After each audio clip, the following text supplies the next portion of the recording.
We're live. Oh, we're live now? Hold I'm live. on. I'm live too. Alright. Now I have to see if I have to mute myself.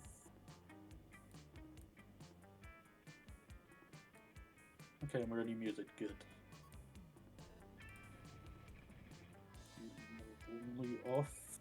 That off. Super Blue is playing Super Dimensions Neptunia V1 Hard Girls. I should have changed it. Hold on, let me see if it's actually saying that or not. Because if not, I can quickly change that.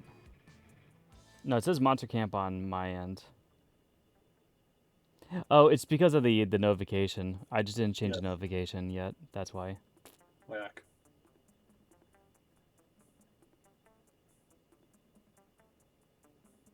That's funny. I forgot about that. I'm very prepared, as you can obviously see. Yes. Actually, let me turn you up a bit. There we go. Now you should be good.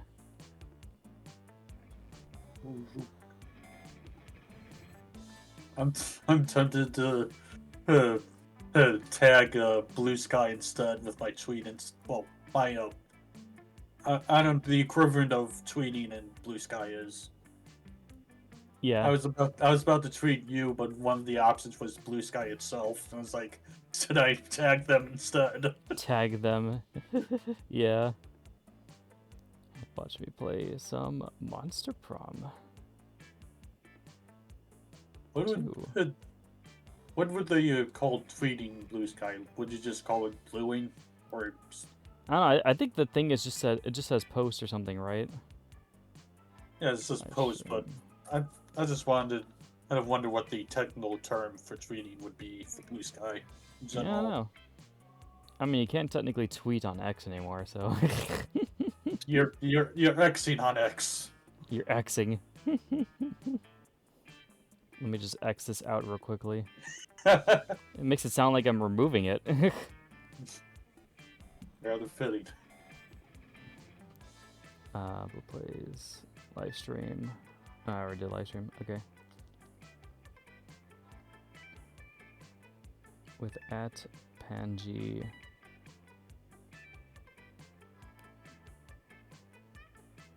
There you go. There you go.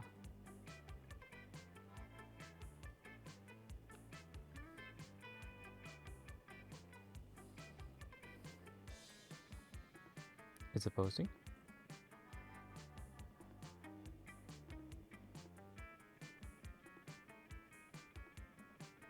It was sent. Yay. Awesome. Now I will do it on the other social.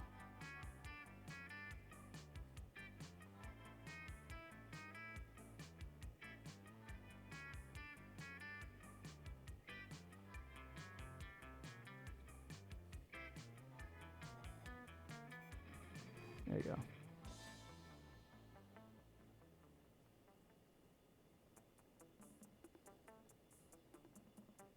And then, oh yeah, Discord.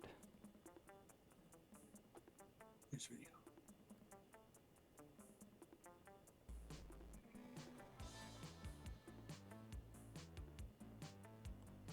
It's gonna be funny though, people seeing the notification for Super Dimensions, just like, oh, he's playing it again, huh? Not on a Tuesday. That's strange. And then they just come back and just see demons And fuck they each just other. see, yeah, they just see us fucking monsters. It's just like, okay. Well, this is what I signed up for, but okay.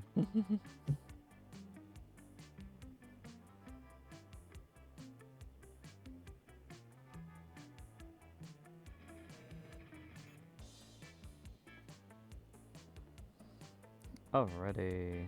I think we're good. Awesome. Alright, put you back.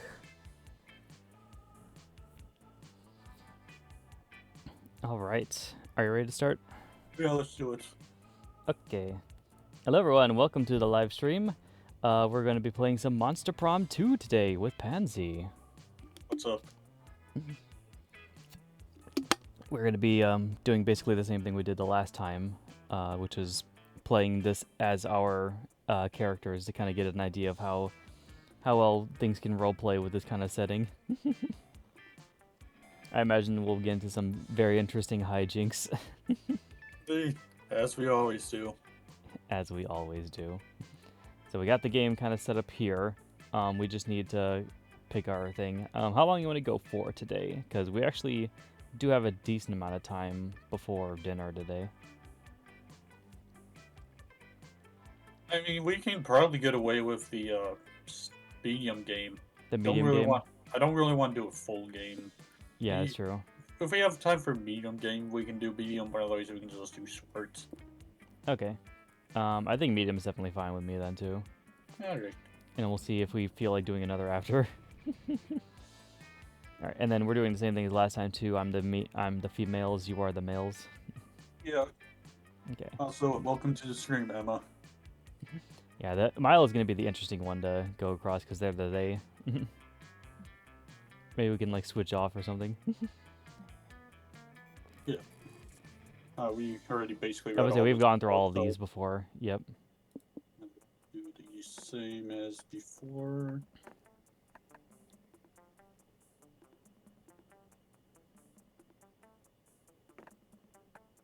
Okay, there we go. Summer will be lit. Let's see. And what are you gonna get?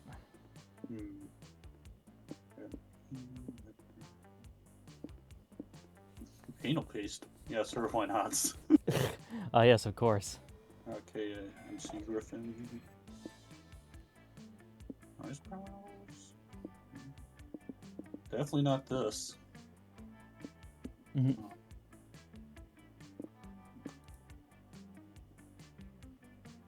I'll do vampires some head, I guess. All right, and then I have actually a couple of other characters I could be. I forgot I can actually play a Zoe in this one too. And also the fridge. It could just be a fridge. At the same time, she has like the ponytail up and everything, so I think even just base character is kind of fine for Jessica. Yeah. The only other one that could kind of go with it is maybe Zoe, but Zoe is technically different, at least personality-wise too, so Okay. that's fine with me. I'm doing fine, Emma. How are you doing? This will be a summer to remember. All right, and then what do I want to bring with me? The instant post camera, of course. The BFF bracelet kit. Oh boy. Well, both of them just scream Jessica. Yeah, and the comb maybe. Yeah, or actually the recorder. Yeah, because she's like a music person. I think it's gonna be those three. So I'm gonna do recorder, camera, BFF bracelet. Yeah.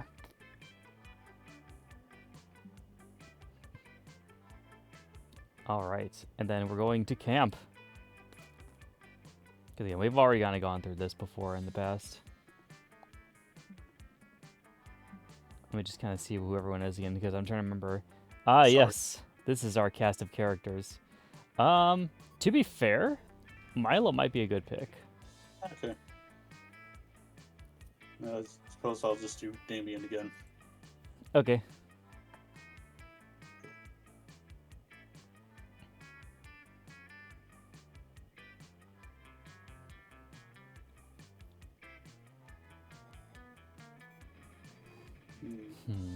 Which one is Damien?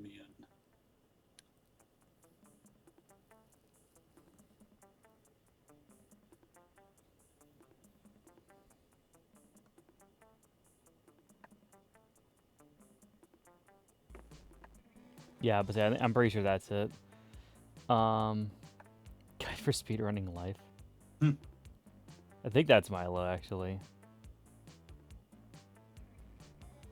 Alright.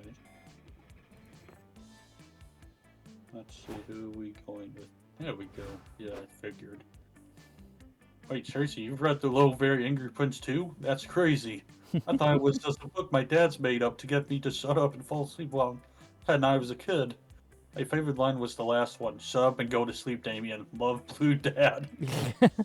It's your favorite line. We should talk about this more when we get to camp. Ravi. Okay, that's fine. I'm also okay with that one too. Hey, I've read that book. My therapist recommended it for me to instill some balance in my life. I think I like, a text a guy or a girl, I can't remember. I'll voice them anyway. Okay. I like that book too. Actually, I love reading self-help books. They're filled with so much helpful advice to blatantly ignore. Sounds about right. Since you've read the book, Jessica, I'm guessing you already know about the cheat code to skip straight to your married with kids section in your life. I've been meaning to try it. I wonder who I'm gonna see when I get there. Hopefully someone else who likes the same books I do. We have 3 weeks to say, alright, to get him to the festival or something like that's going on. We were young and unafraid. We were ready to start. Let's go. Let's go. So I guess I'm going for a Ravi, which is fine. She's kind of like the super ultra nerd, but I could see Jessica kind of going for those two kind of people too. She doesn't really seem like the nerdy type. Yeah, she's not very nerdy. She has some like little interest in them, but she I think she would fit more towards Milo than anyone else. So maybe, I don't know, maybe sometime down the line we'll see if she can pivot, but we're going to be seeing a lot of Ravi scenes at least.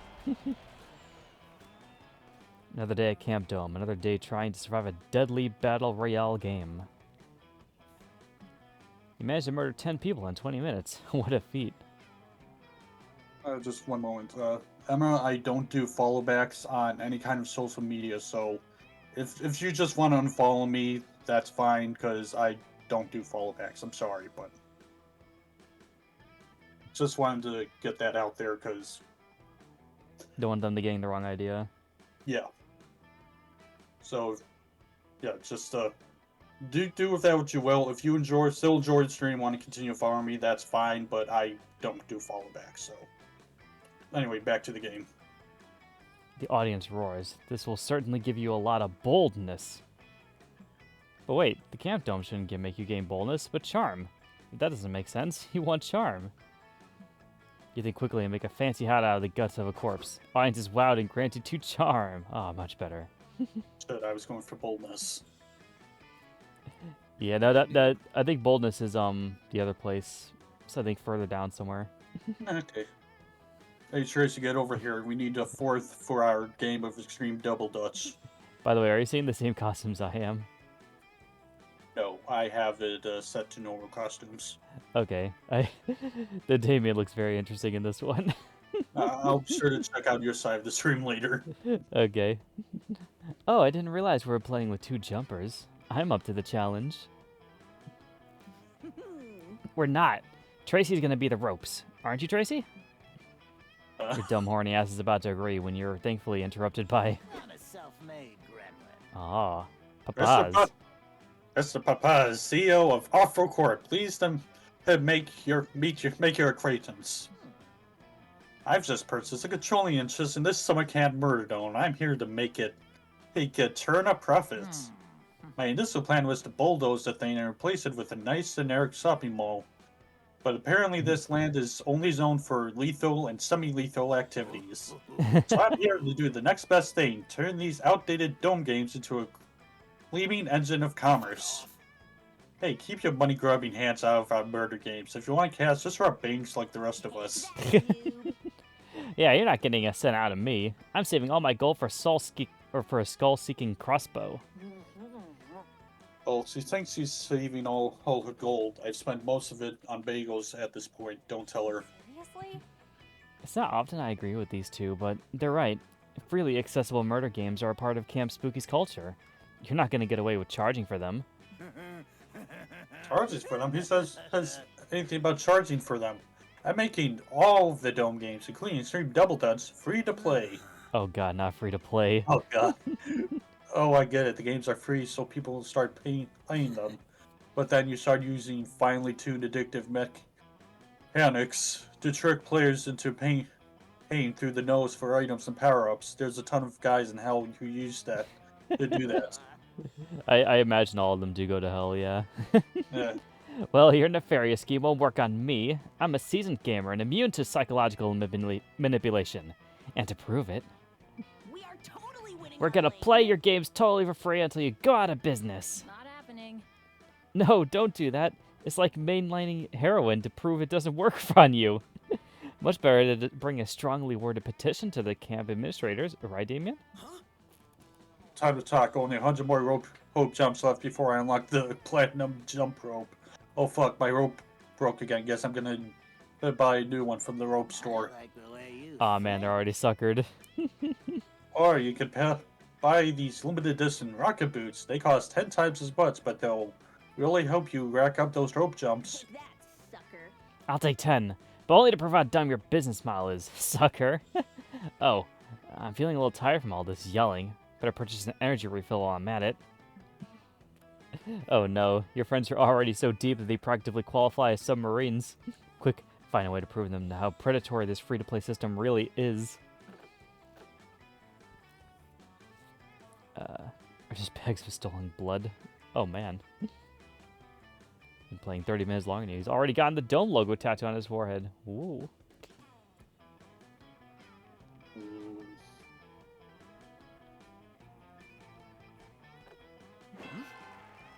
So fair. fun. You mean that the disheveled ghoul with the bags under his eyes and the t-shirt that says, I heart Michael Jackson's? There I wear the shirt, I can please have my jumps now. There you go. That guy was obviously a fan of the Dome before it went free to play. You can't prove blue boxes or durability mechanics have anything to do with it. Why don't we talk to him as soon as he's done removing his molars to exchange for 3 more feet of jump rope? You head over to talk to him. He's in bad shape, but when he sees the 4 of you, he brightens up. Oh, hey guys, you look like you're new here. Want to use my referral code? It pledges you to 2 years of indentured servitude, but we each get 20 jumps. 20 whole jumps, sign me! Better things to Hang do. on. We came over here for a reason. Why did you get that tattoo on your face? What? Oh, this isn't even my real face. I got it for participating in the Harvest Your Family's Organs for the Company Challenge. Does it give you any special powers? Of course it does. With this face, I gain access to exclusive premium purchasing opportunities and the ability to exchange years of my actual life for in-game currency. Lame. Wow. Look, I never thought I'd say this, but it looks like this game has found a way to make face tattoos not hardcore. Let's get out of here. Huh? I agree. If you're gonna harvest your family's organs, you should at least get a dexterity bonus. You guys thinking what I'm thinking? Hell yeah. Yeah, let's go play a game that's actually free, like Trivial Pursuit Knives. Or murder. Go get some XP or while volleyball. Let's go, guys. Can we just Oh, I was gonna watch say TV? we should order pizza and watch The Real Housewives. Whatever you end up doing is a hell of a lot better than selling your organs for a stupid limited edition face. You gain 2 fun and 1 smarts. Oh boy, when free to play goes too far, it's just like, okay, I'm just actually selling my body now. Wow, I'm very creative apparently, and a little bit charming. Smarts or boldness up. Ooh, Sounds like Jessica.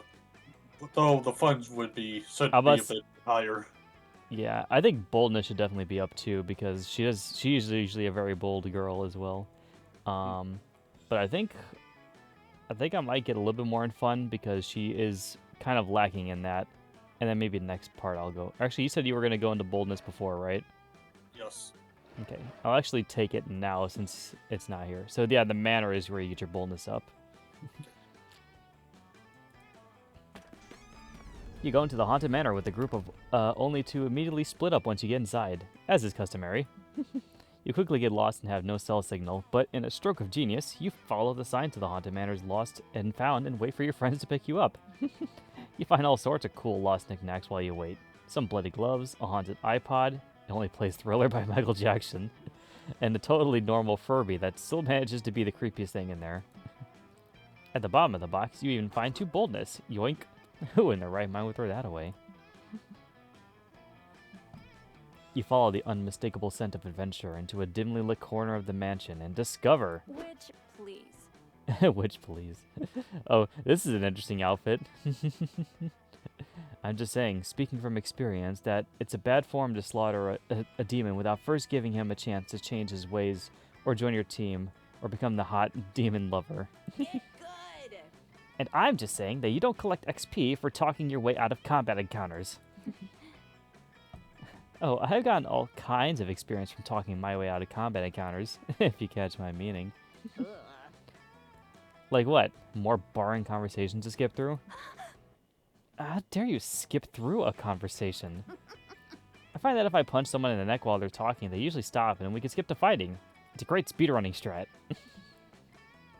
Look, I respect your approach to adventuring, but the fearless way you interact with cursed artifacts.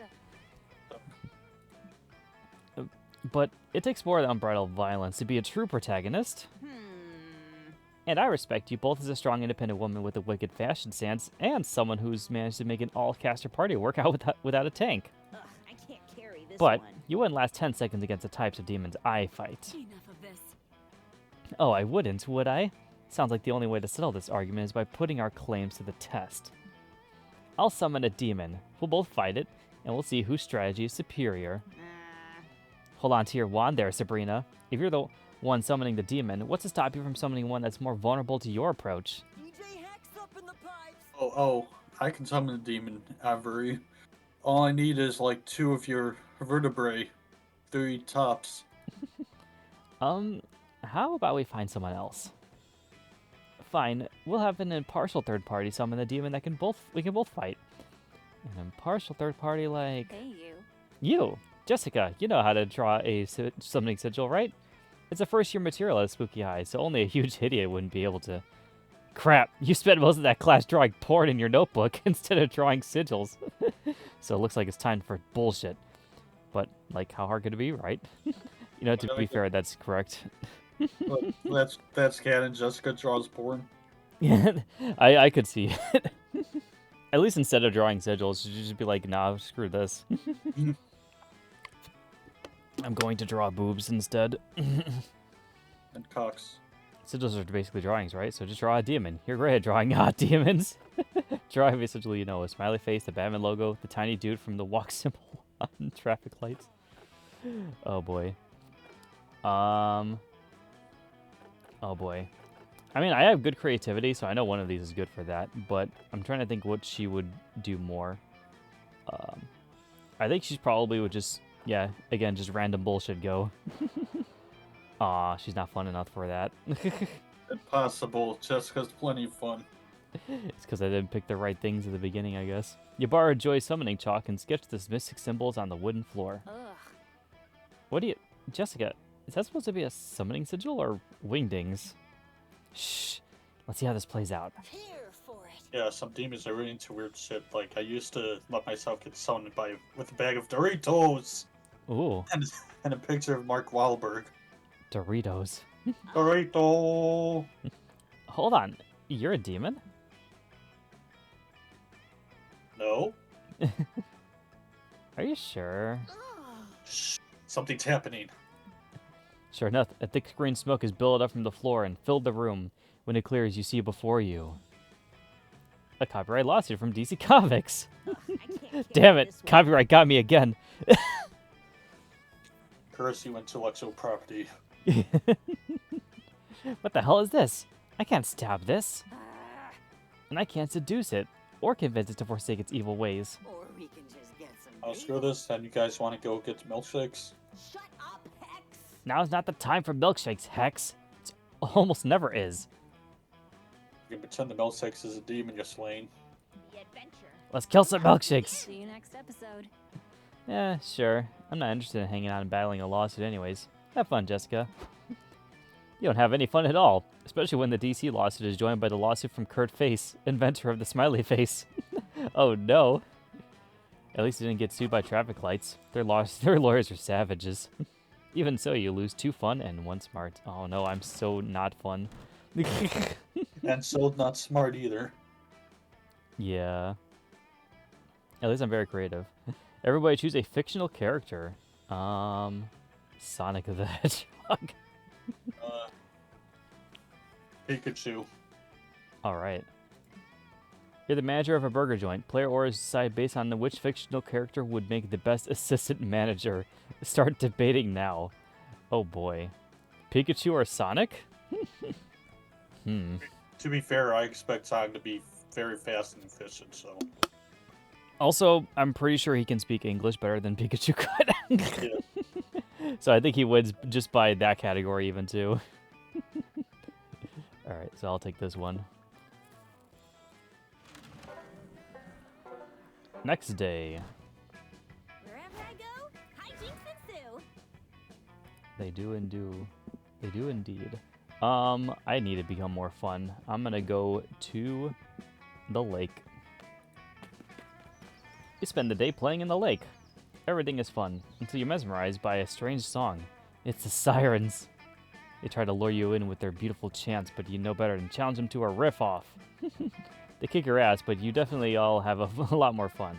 Specifically, too fun. After surviving that, you meet up with Aravi to check out a new dungeon she's been telling you about. A 3-hour hike and several side quests later, you're finally there, but something seems a little off. Unbelievable. What the hell? All the loot's been hung on clothes hangers and arranged in shops? And where's my hype battle music? This is just bloodless covers over 90s soft rock hits. A troll leaps out from behind a large fake fern. Prepare for a random encounter, he cries. Now that's more like it. Let's go. With flavor, he continues, displaying a tray of piping hot cinnamon pretzel bites. Oh boy. Try pretzel prison, located on floor B2. Level up, loser. Come on, this is dumber than specking into defense for a solo DPS build. I know, Ravi, these puzzle bikes are pretty dope. I say we hear them out. The pretzel bites ain't saying anything. If they were, we'd at least that would be interesting. Who ruined this dungeon? I think you mean to specifically increase the property value of this dungeon, my little money bundle. Oh boy, not this guy again. Mr. Poppins. The name's Mr. Pappas, CEO. It's a pleasure to meet you. I'm the one responsible for turning this little hole in the ground into a prime investment opportunity. Dungeons are terrible businesses. They don't charge admission, they carry enormous legal liabilities, and adventurers are always carting off with the merchandise for free. Next time, I Ah, won't have whatever. any mercy. The only business that belongs in a dungeon is the none of yours kind. Come on, Hex, let's go back to camp. All this will be a shopping mall. So what you mean, let's go back to the mall? That's right, I purchased this camp speaking and turned it into another shopping mall. Another one? After all, the employees at this shopping mall need somewhere to shop, don't you agree? You villain. I'll show you how a real adventurer shops by stabbing you and then taking your organs. Because that's how I get most of my loot. You cutie kids. You fool. You think mortal weapons can harm me? I have 6 guys under trainer whose jobs is to get stabbed on my behalf. You have to do better than that. Damn, he's right. I can't beat him alone. I need to form some kind of anti-capitalist adventuring party. But Ravi's got no idea where to start, and Hex is too busy watching reruns of Wife Swap to contribute. It's up to you to suggest the perfect team-up. Small business owners hate big business. Gather local entrepreneurs to form a small business mecca. Seek out the powerful and secretive order of e-commerce. It is said that no shopping mall can stand against them. Oh boy. A business mecca. Oh boy.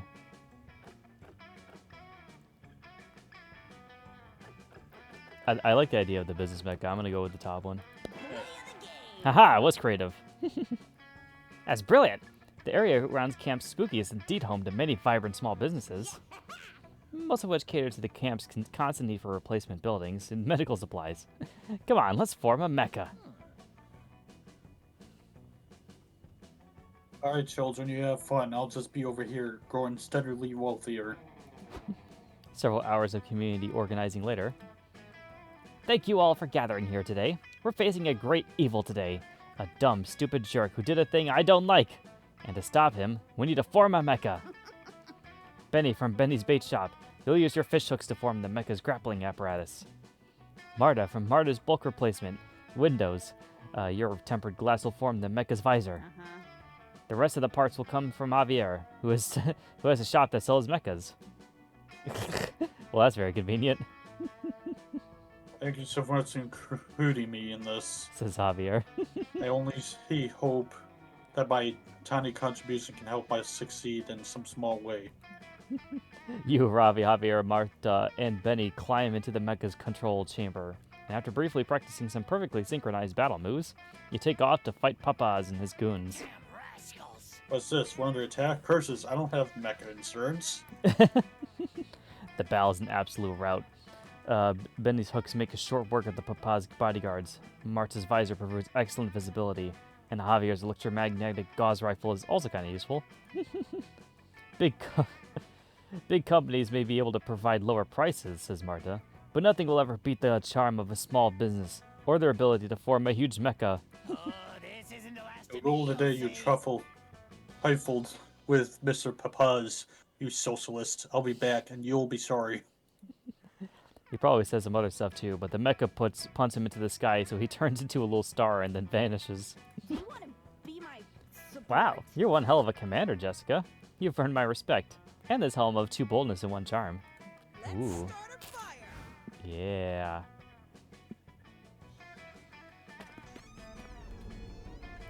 Hold on, give me 1 second. I got the bot. Gone, but Be gone, bot. How do I get rid of this message now? Give me that. Oh, that's fine, I got it. Alright, while wandering in the haunted manor, you're ambushed by a group of evil spirits. sorry.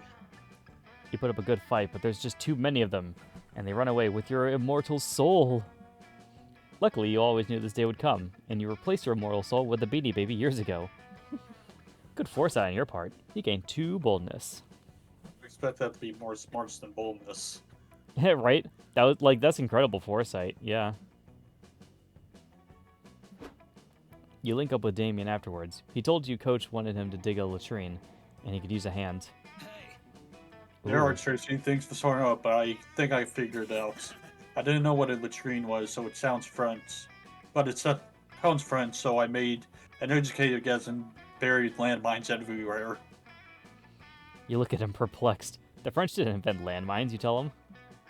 What? They didn't? What the fuck is the point in the French then? get off my property. Is this guy just gonna show up in every single He's, encounter he's, now? he's literally in every scene, dude. Hey, stop burying those landmines on my property. You're dangerously close to exceeding the state of California's recommended landmine maximum. I don't need that paperwork. Fight me, dude. Your land? What the fuck are you talking about? I've carved my name into every building here and most of the campers. Sorry, kid. Not actually sorry. I'm evil, just an expression, but Camp Spooky is mine now. Here's the deed. What? No, you can't buy Camp Spooky. This is the home of some of my most treasured memories.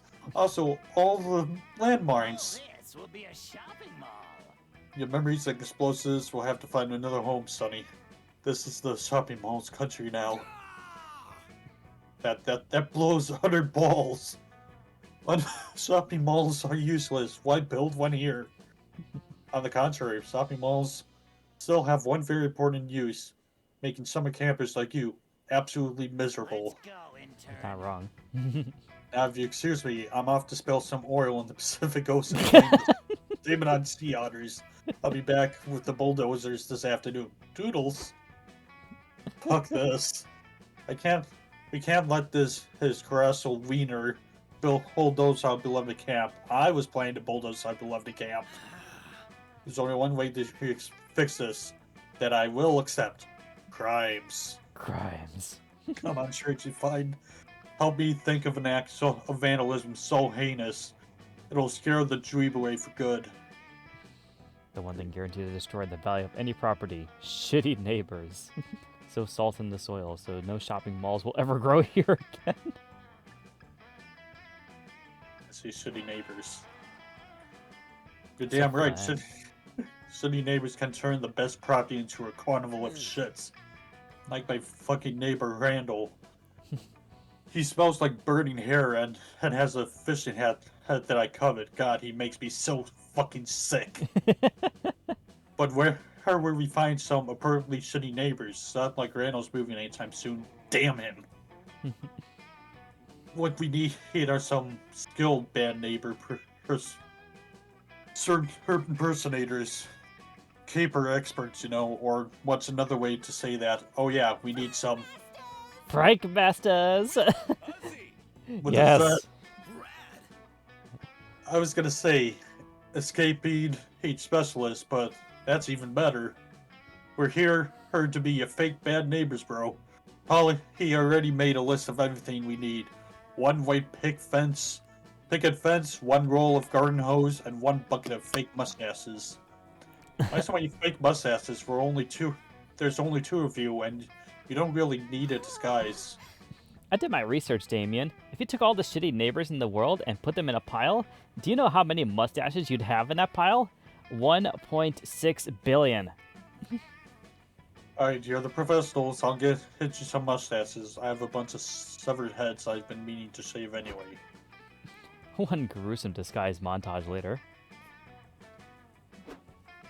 Alright, I'm back. Hope you're getting evicted.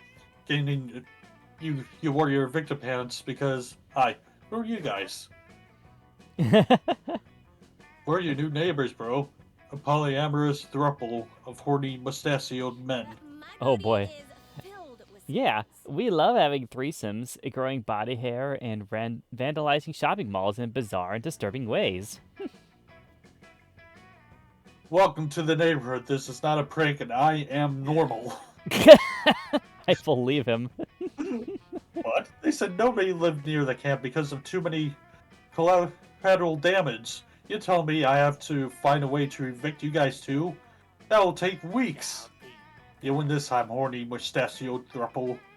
But you haven't seen the last of Mr. Papa's evil CEO. I will return. Masters of survival. Oh yeah, we did it, especially me. I think I'm really getting the hang of this prank thing, don't you?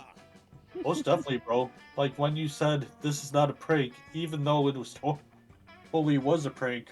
Where do you even come up with this stuff? I guess I was just inspired by the missive in Tracy's heart. Thanks for backing me up here, hot stuff. Ugh. Damien's not the only one you'd like to back up. The other thing is his ass. You gain 2 fun and 1 creativity. Oh, I forgot to close that now. There we go. Everybody choose an object. Oh, I'm going to choose the Nintendo Switch 2. PlayStation 5. Oh boy, console wars. Let's go.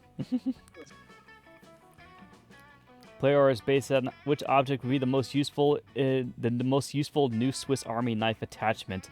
Start debating now. Oh, that's funny. I mean, the Switch is a lot more portable than the PlayStation. Just imagine just bringing out a Swiss Army knife and there's just a whole PS5 attached to it. Marshmallows, anyone? Pulls it out of his pocket. Hold on, let me get my PS5 out. That's a funny concept, at least. Oh boy. Okay, now they are separate, so we don't have to worry about fighting over each other. Well, actually, technically, I did say I wanted to go for Milo, so I kind of want to go that route. Do whatever you want. What was it? Do whatever you want. Okay. Yeah, I'm gonna go for a Milo here. Shabook. Yep, and upon Joy, groveling in front of Milo. You're pretty sure you've never seen Joy grovel before. It's kind of unsettling. Oh yeah, by the way, who did we say who Milo was gonna be? I'll be Milo. Okay, that's fine. No, I am not groveling. I am posing a dignified query to Milo that just so happens to be performed on my hands and knees. Duty calls. Anyway, Milo, please help me out here. I'm in the middle of a quick summer adventure that is just important enough to justify a full episode arc. And I really need to consult my dead ally, Rebaru. She's the only one who knows how to solve Univertica's 8th eye puzzle. Can you just raise your spirit and... I've got a gig. Sorry, Jory. I would really love to help, but whatever you just said, but I'm terribly busy right now with the important beeper business. Typical. Really? Because it looks like to me that you're browsing Etsy for a new cloak. Which is important business. My uniform must be somber somber yet trendy. I can't afford to go out of fashion. I'd lose all my credibility. Let's save the world. But the fate of monster kind depends on taking down Univertica. I really need your help, Milo. Don't you want to save the world? Is taking down the universe Vertica really equivalent to saving the world, though? I mean, everyone can make a difference, no matter how small their action. Yeah. But just look at that. Everything Univertica's already destroyed. At least 2 urban outfitters that have been demolished by her nefarious plans. And she has her sights set on flattening Smoothie King on 3rd Street. Milo signing off. I've Milo. always been more of a Jamba Juice person myself, so I think I'll pass. Damn, Joyce fighting Univertica again? Season of the Coven must be slow. Clearly one of your friends is in the right here, and it just so happens to be the one that you're trying to bone. You settled the disagreement. So it's instead of, I always say Milo, it's apparently Milo. I guess that makes sense. I don't think it matters. Milo could turn this into a whole thing raise your spirit and do a live Q&A. I mean, can consult the dead for you if you support them on Patreon. Friendship is never an excuse to work for free. Wait. I would say this is definitely the one supporting them, so I gotta go for it. Oop. By the way, go check out my Patreon. I'm kidding, I don't have Patreon. I don't have one either, but it would probably not be a bad idea, at least at some point in the future, maybe. Oh, Jessica makes a good point. I didn't know how you condone playing the friend card to get free labor, Joy. What? No, I don't. I may be the leader, but me, Faith, and Hope equally split the rewards we receive for our world-saving coven work. See, I hear you, but actions speak louder than words, unless you don't value my help as much as you value the other witches. No, not at all. Your work is totally just as valid and important as theirs. It's just that, I figured the whole repayment of saving the world would be...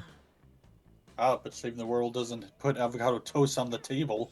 We indie sceners and necromancers need to pay our rent too, you know. My goddess. Fine, you got me.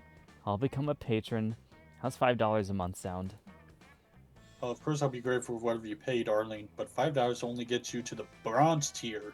Hashtag slay.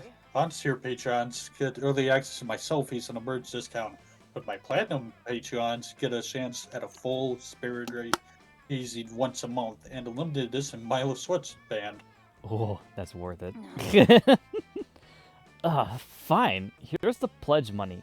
Can you raise Rabaru now? Rabaru?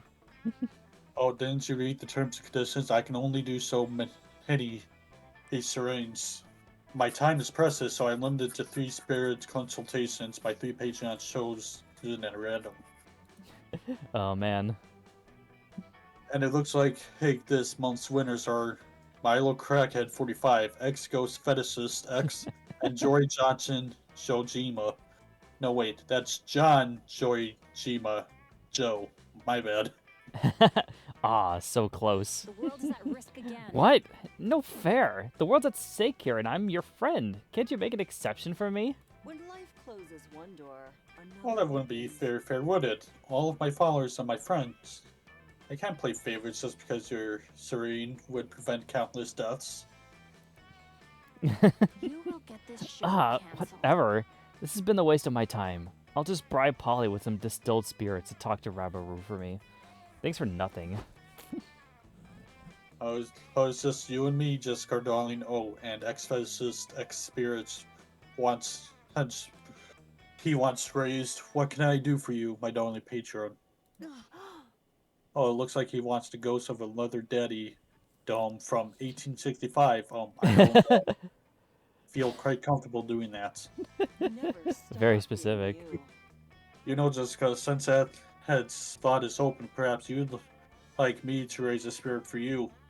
I don't mind bending the rules for someone such as yourself. Man, if only Joyce stuck around for a little bit longer. Nice. You request the spirit of Marquis de Lafayette, history's greatest wingman. He does not disappoint. Let's light a campfire.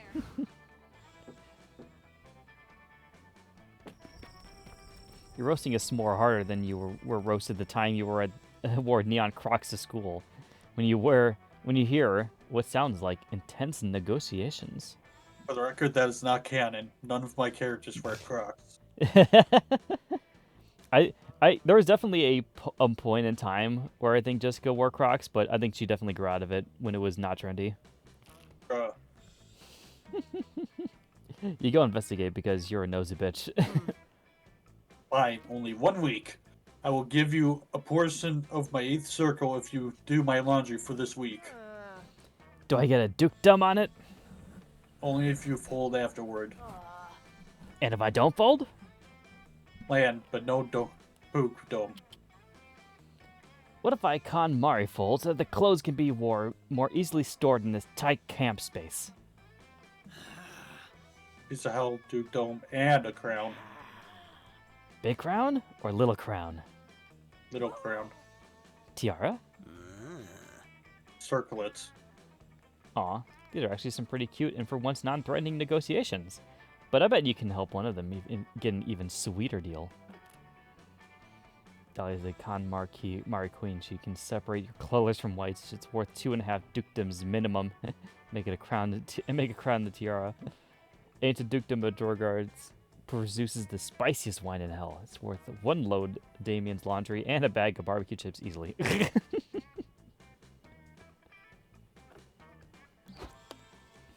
Hell, 300 years in the future, a world. Oh, this is a setting. Hell, 300 years in the future, a world-weary traveler escapes a cold winter's night by ducking into an otherwise empty tavern. I've traveled through hell and back. I need a drink. Barrowing for thirsty traveler. I'm en route to the dukedom of Doggergar, and the journey has not been easy on these old bones. My hometown. How funny. That's my hometown. You know, once upon a time, Drodgar is known exclusively for making the most delicious wine known to anyone in hell. A wine so spicy it would inflame the tongues of the gods themselves. Glory to Dahlia the But Strong. Drodgar's legacy was forever changed when Dahlia the Strong came to acquire it by an epic feat of cleansing, the details of which are lost to history. Yet, as epic as that cleansing was, it was not enough for the fearsome former ruler. A unity of potato crisps She had and also- spices. She also had to procure the most delicious dish hell had ever seen, a unity of potato crisps and spices that somehow called to mind the most charred of meats. Dukedom of Drodgar. The An finest insane cuisine and demand. the spiciest But- wine. The Drodgar's spicy wine was too tempting to resist. The ruler had no choice but to agree, and Drodgar is now known for its wine and hot cuisine. My mother's old recipe. I still know my mother's old recipe for the thinly sliced meat and meatily spiced potatoes. Would you like to sample it along with your drink? The traveler gratefully accepts, and the bartender begins to prepare the fabled meal. Meanwhile, back in the present. Ah, fine. Fair is fair. I'll get Coach to sign me out so I can grab some barbecue chips from the next town over. Whoa, you're a pro! Nice barbecue chips. Good thinking, Tracy. You can totally have a few. Also, Doggergar's wine tastes like, hey, total ass juice anyway. I definitely get the better end of the deal. You and Damien enjoy your victory, as well as some delicious chips and clean laundry. What more could you ask for? Bring out your Bring out. flasks. Ran out to flasks. Time to gamble. That weekend, you visit your good old pal, Juan. He knows a thing or two about getting wasted. Brano. Look who's here. I was just experimenting with these drinks here. I was about to throw them away, but I have a feeling you're reckless enough to give them a try, right? What about this one? Oh, pina colada. No idea if I got the recipe right. Want to try it? Otherwise, you could always have the mystery box. Oh boy, what does the pina colada have? I'm gonna try it. And no, totally, I was testing your common sense. And you passed. Your prize is the drink you chose.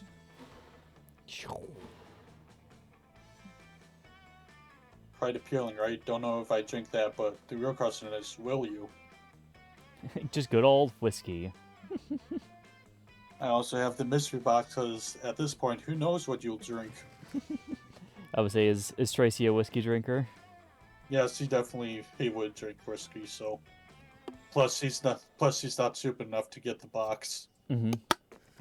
Take it. That was such a common sense, and you passed. All right, what do we got? Let's see. All right, you're first. Behold, a portion that looks like whiskey. Its powers, its taste, it smells like whiskey. Nothing else. I have a suspicion that I just made whiskey. Now we're talking. Nothing happened. That's okay. That's funny. The penis colada. Let's go. The penis colada is a concoction that will shake the inside of your own skull. Ooh. Choose 2 sets and see how the kick of this beauty makes those swap. Oh, Those I sets swapped swap. 2? Okay. Interesting. So wait, I'm the blue one. So I want to Oh boy. That's 7, right? That's not a 1. Yeah, that's 7. Okay. So I'm pretty good on those. Oh boy. I want to be a lot more fun. I think I want to swap creativity with fun. Alright. Time to go glup glup. There we go. Now I'm much more fun. Hope you can stomach that. That's happy trails. I love the drinking. It makes things actually a lot more interesting for the game. Everybody choose a color. Blue! Purple. Okay. Players decide based on which color would be the most concerning color for your tongue to suddenly be. Technically both, right? Yeah. Although I think Ran- purple is a little bit more natural than blue. Random. Random, that's fine. Oh, fuck Oh. off. The dice rolled in my favor. Let's go. Okay, where are we going? I got a lot of fun now. I'm very fun. I think I want to... Actually, are you going to try to go for boldness? Yeah. Okay. I'll leave it open for you then. I'm going to work on... Actually, I'm just gonna max fun up to 10. Bonk.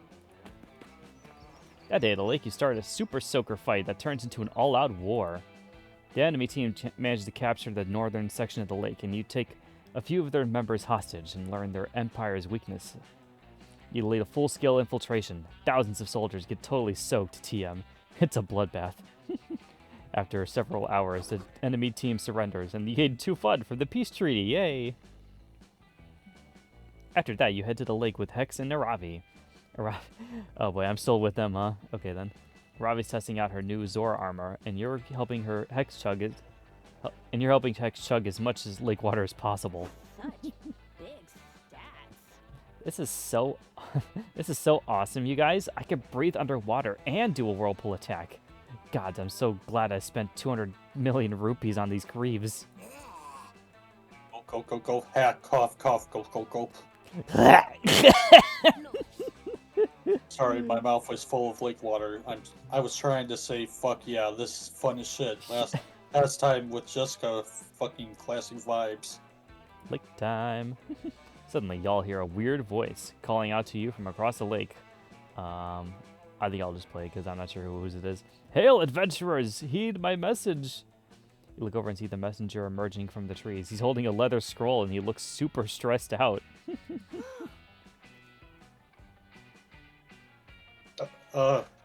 The messenger looks familiar. I swear I recognize him. Maybe someone I cursed in the past. Adventurer Ravi! Adventurer X! Adventurer Jessica! I have searched many moons to... deliver. Yeah, we got an important message for us. Life or death, blah, blah, blah. We know the deal. Give me the scroll, noob. The messenger gives Sir Ravi the scroll, but right afterwards, he collapses onto the ground. He appears to be dead. Should have had a stamina potion. Am I right? Anyway, it looks like the scroll says, venture to the northern wood. Bring this scroll. The ring of sustenance awaits you. Adventure awaits. You guys, Bye. The scroll has main quest energy. It's kind of weird, but I bet this is an invitation to a dope-ass dungeon. Oh, I can smell the loot already. Holy shit. Hold everything. I just realized he's why I recognize this messenger. He's an actor. I saw him on TV in a commercial from that new bagel place that's opened up around here. Then, if he's an actor, that can only mean the reign of sustenance is the new bagel store. Or that scroll is a dope-ass scroll marketing advertisement. Yes! No, it's definitely a dungeon invite. Not everything is about bagels, Hex. And Ring of Sustenance is a super dumb name for a bagel store. Not everything's about motherfucking dungeons, little miss dungeon liker. Got him. Yep. You know what, Hex? I do like dungeons, and I'm not ashamed of it. You green fart cloud. Off my storage, you loser ass, Tsundere, hey ass, RPG ass, nasty smelling ass, full inventory ass, Coke Chopa looking in ass, bitch. Oh my god. They're going off. Oh hell yeah, you've been waiting for Hex and Ravi to have an argument so you could support one of them in a heroic gesture as romantic friendship. Pick a side. Oh boy. Between them? Interesting. Actually, I just found the messenger's IMDb. His name is Todd Zombiehead. He's defo an actor. That's no actor. I can prove it by hurling his corpse into the sea. Oh boy. It's actually a good question. I'm not sure. I don't know. I kind of feel like out of the both of them, I think she kind of fucks with Hex a little bit more. Just because, again, Haravi's like the super nerd, but Hex is like the chill roommate. So yeah, I'm gonna go with Hex. Ooh, creative enough. Wait, really? But I only have 4. Okay. Huh. Seriously? Let me see that. OMG, clutch Googling Jessica Ravi. This guy, he's gotta be an actor. Everyone knows it's impossible to fake an IMDb page. Wait a minute. Read the page. Apparently Todd Zombiehead has only played corpses. Look, he played Dead Suspect on Miami Vice, and then he was murder victim number 4 on Scrubs. Whoa. This guy is the handsome corpse from season 3 of Gossip Girl. Damn, that's whack as hell. Now that I think about, he's also playing a corpse in the bagel commercial. Extremely suspicious. Okay, so is he an actor that's really good at playing corpses, or is he a zombie who somehow has an acting career? And why was he delivering the scroll to us? You guys all stare at the neatly nearby corpse of the messenger. For a second, you think that you might have seen it twitch. Is that a zombie? What if he eats your face and or ass? Just to be safe, I'm gonna shoot him in the head with my crossbow. Cool, good call. Arabi shoots the corpse with her crossbow 18 times.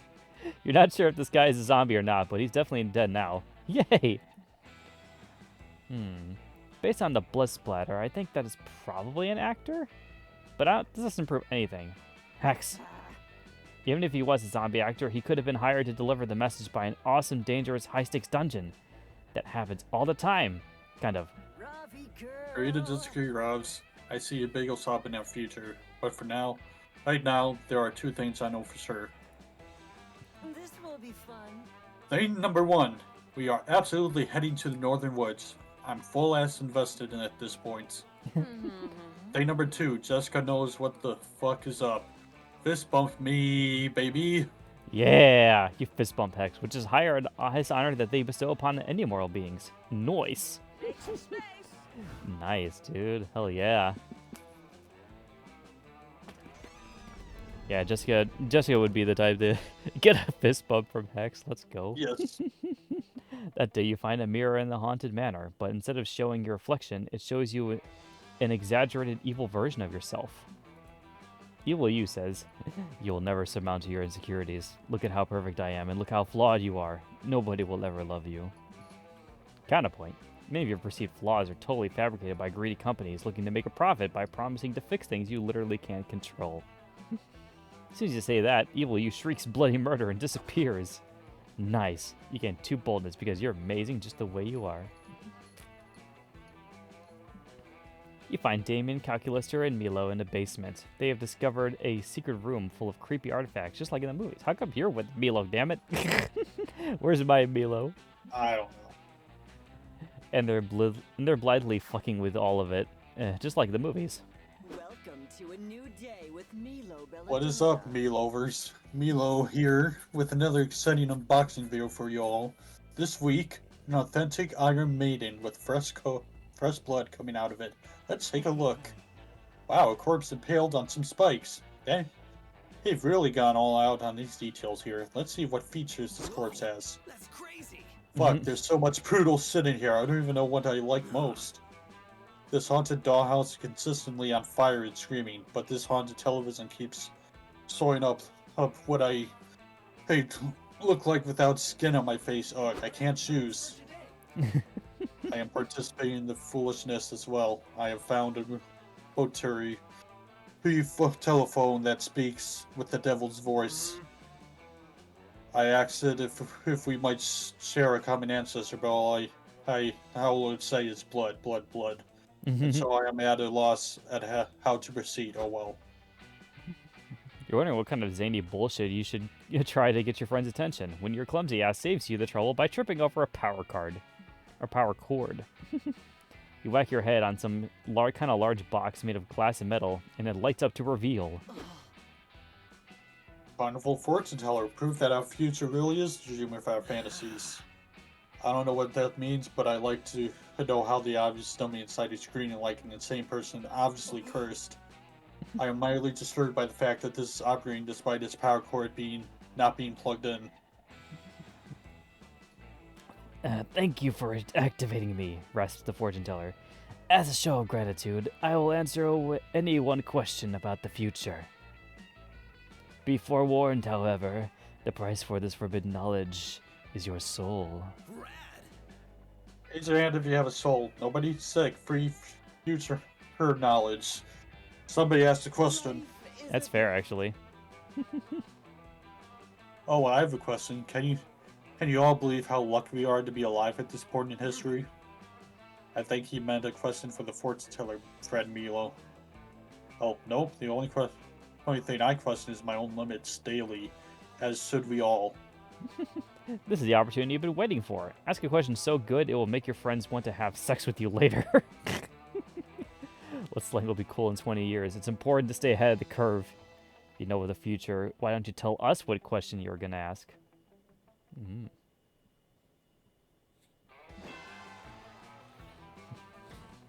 You'd be surprised how often I get that question, says the fortune teller.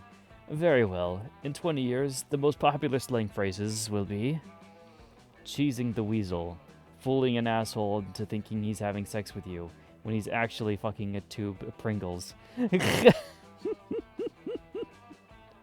That's very specific, okay. Putin sextant, a gender-neutral alternative to wingman. Oh. Putin sextant, I kind of like that one. And putting your jelly on the possum, a term for the popular future practice of putting actual jelly on possums. Also, your all-cowboy slang will once again be in fashion. You're welcome. Oh, hell yeah. Finally, a term for a preferred method of deflecting unwanted sexual encounters. I'm not alone. And I'll finally be able to utilize winged persons of all genders. I'm gonna put jelly on so many possums. I would think you're using put jelly on possums correctly, Damien. It is not a sexual epispium. I know these were two unrelated statements. I apologize for improperly parsing your statements. Partner. Oh shit. Turns out Calculator is extremely passionate about Wild West slang. He spends the next several hours teaching you all to swear like cowboys. You call Damien a low-down, biscuit-eating cabbage thief, and he doesn't even stab you for it. Eugene, 9,000 gumption, 2 fun, and 1 boldness. Oh boy, dude. Let's trade places. Everyone choose a celebrity. I'm going to go with Markiplier. Reese Witherspoon. Okay. Based on which celebrity is the most likely to be posing as a Rainbow fan in a Discord server dedicated to themselves? I was a random fan. I said Rainbow, I think. I mean, I could see Mark doing that, to be fair.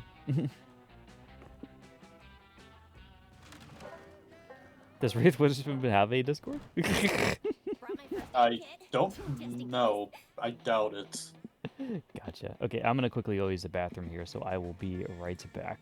I'll do the same too. Okay.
Have you returned yet? Okay, never mind.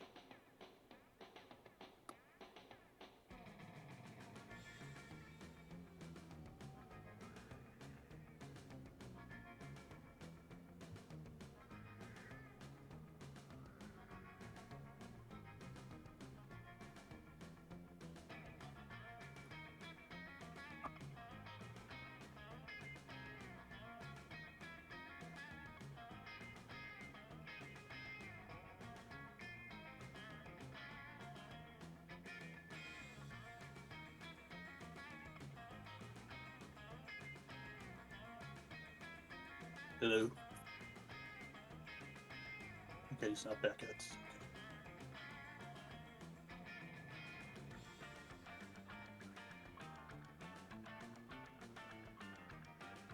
Let's back to.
Okay, this is taking longer than I thought.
Hurry, hurry up.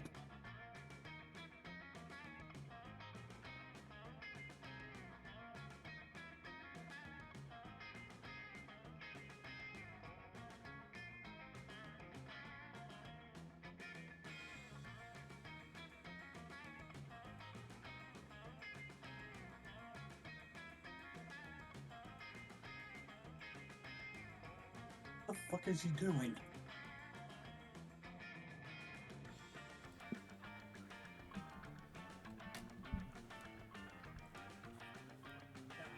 Yeah, stop yelling at me. I'm back. What the fuck were you doing? Well, it was at first a bathroom break, but then my mom told me as I was passing, I was like, "Hey, dinner's about to be ready." I'm like, "Okay, I'll just pick it up here." Yeah. So, this is one of the first few times we're on live stream I've actually coincided with my dinner schedule. I got some sloppy Joe and potato chips. Nice. So you guys will probably be seeing me eat this as we progress here. Actually, let me figure out how to do this.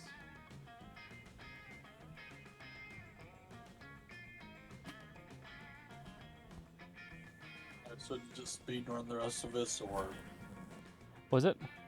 should we just speedrun the rest of the run so you can actually eat your dinner, or? I'm okay with whatever, really. That's fine. It's not gonna work how I thought it was going to.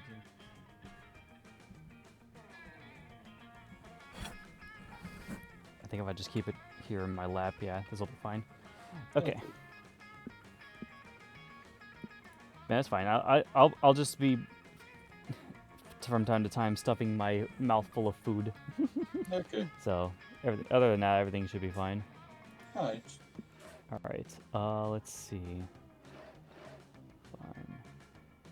I'm trying to think about what I want to do next. It wouldn't hurt to get your creativity up a little. Yeah, maybe.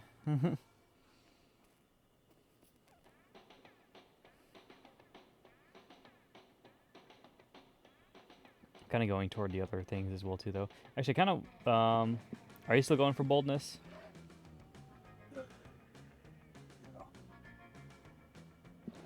But say if you're not planning on going to the manor, I might. I said yeah. You said you are? Yeah. Okay. So let's do charm. I'm gonna go to the camp dome. While you're in the throes of battle at the camp dome, one of your teammates suddenly gets shot by 3 swift arrows. While subtly dying, he asks you to take the charm he had around his neck in a silver locket. It's a family heirloom. He wants you to take it as his father, to his father, and tell him how his son died in battle. While crying, you promise to do so. You'll honor his death. Thing is, later you end up binge watching 15 episodes of Garfield back to back, and you totally forgot about your promise. Whoopsies. Oh no, dude. A few hours later, you're out venturing with the Countess Marisha and the most dishonorable Hex. I think they changed their names because of their costume. I don't know if it says that for you. No. Okay, that's kind of funny.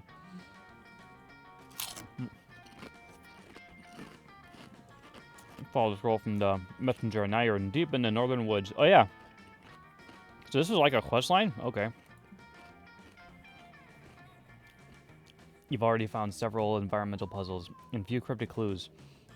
With each solved puzzle, you draw closer to the secret location of the Ring of Sustenance. Strangely, all the puzzles inclusive so far have been vaguely bagel-themed. Ooh, yeah. Oh, once I rearrange these glowing stones to spell locks, a scroll appeared. Damn, this is some dope-ass gorilla bagel shop marketing. This promo slaps. Shut up, Hex! For the last time, most dishonorable Hex, these clues are leading us to a dungeon, not a fucking bagel store. It's so obvious. You'll see when we get there. What does the scroll say? Whatever, bagel hater. The scroll says, "You near the end of the quest, triumphant adventurers. Walk 2 miles to the north. The rain will reach you there." Whoa. Finally, we solved these annoying intro puzzles, and now we get to dive headfirst into some sweet, sweet dunge. Look, gods, I hope it's multi-leveled with super complicated layout. Ouch, but just in case it ends up being a bagel shop, I should prep first. I gotta make sure my patented cream cheese utility belt is full of maximum flavors. Maximum flavors. Gross, but also, yeah, we should get ready. I should head back to my stash and optimize my inventory. I'm all short-range, high damage right now, if you know what I mean. Countess Mersha puts a bag over your head and leads you to the nearest fully stocked weapon stash. She starts reviewing her inventory. Okay, just gotta pack enough for a full dungeon run. Let's go with 20 green potions for healing and 20 red potions for mana. And 400 apples, just in case I need a quick 5 health. I'll need all the 128 different types of crafting materials. Dungeons are unpredictable. You'll never know when a mini-boss is going to be weak against Iridium Core. And then I have my weapons, obvi. As for now, I got 8 swords, 14 crossbows equipped, each with slightly different attack and range stats. These are all 100% necessary. Never I've hoarders my hoarding addiction called. They want their absurd collection of useless shit back.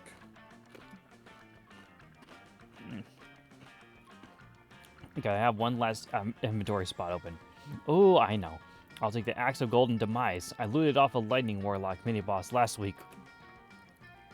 Fuck that, Ravi. You know he's your inventory space, and I need that slot. I'm planning to get covered in smear, so I'm gonna take my package of 200 paper napkins. Ugh, I can't carry this one. Napkins? They're a complete waste of inventory space. We're gonna be fine just surviving that dungeon, okay? I don't have time for your snack food nonsense. Dude, you take up like 99% of the inventory space. You can't give me one slot.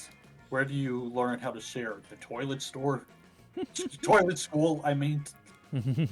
And the toilet store. Countless Mishra and most dishonorable Hex are fighting again, but luckily for them, you're an expert at conflict resolution. What's the best use for Mishra's last precious inventory slot? Hex, the Axe of Golden Demise isn't for slaughtering enemies, it's for slaughtering bagels by chopping them perfectly in half. Aravi napkins are just tiny shields. They might not give a huge defensive boost, but you got 200 of them here. Mamma mia, that's a lot of shield. There you go. Yeah, I think I was going with the Hex option, so I'm going to keep going with it. Get good! So bold. Seriously? Using a napkin for a shield? That's total bullshit. I mean, I guess you could technically equip a napkin, but it wouldn't. Come on, Ravi. Ravi, aren't you always telling me to have to judge a weapon by its flavor text? Come on, let's suss it out. Fine. Just to prove that this is a completely useless inventory item, I'll equip the napkin as a shield. There. Done. Now go ahead and attack me, and I'll prove it doesn't. Death tackle. Most dishonorable X use Death Tackle. Super effective. Countless Mishra takes 4.998 points of damage. Huh? Oh, Ravi, are you okay? I went into a little bit of a battle fog there, kind of blacked out. Oh. Hex, it worked. Did you guys see that? I took a whole 0.00002 less damage points than usual. These napkins each have 0.00002 base defense modifier, then we should have 200 of them. Oh my god, I can get a multiplier stat boost if they're equipped simultaneously. Power up! A single napkin's pretty weak, but if I did my math right, a stack of 50 napkins could actually give a decent defensive boost in battle. See, 2 napkins worth of defense taking up only 1 inventory space. It's a goddamn bargain. Whoa, this is sick. I'm in. Let's take the napkins. I need to round out my defensive stats anyways. Nice. Jessica, thanks for tricking over Harvey to make me happy. You're chilly AF. When we get to the bagel store, I'll give you a lick of my smear. Oh. Once again, your conflict resolution skills have saved the day. Now prepare yourself. The ring of sustenance awaits. Make some space. I went from winning to bone a Ravi to winning to bone Hex, and Yeah. I'm okay with it. I think you mean Jessica's okay with that. Yep. Hey, she isn't above fucking spiritual demons and deities. Yeah. That day in the Haunted Manor, you accidentally stumble upon a cult meeting in the hallway. The cultists are wearing terrifying black robes, standing over a bloodied body and chanting. You try to flee, but one of them shoves a flyer in your hand. The ink burns your eyes to read, but you manage to find the words, the new recruits get healthcare benefits, the same day sign up. What? Sold. You gain a bunch of new cultist buddies, and your new insurance covers spontaneous 2 boldness growths. Cool. You and Damien are lounging together, having a surprisingly chill time reading comic books. It's going to sound crazy, but can you pass me that one that doesn't have someone putting his fist through someone else's post in the corner? Loser. Wait, what's this now? You're gonna read actual words that might describe something other than punching? What? No, who said that? I was just asking for the one without someone punching so that I could eat it, obviously. Uh-huh, right. What did I say, Dahlia? I told you he's getting soft.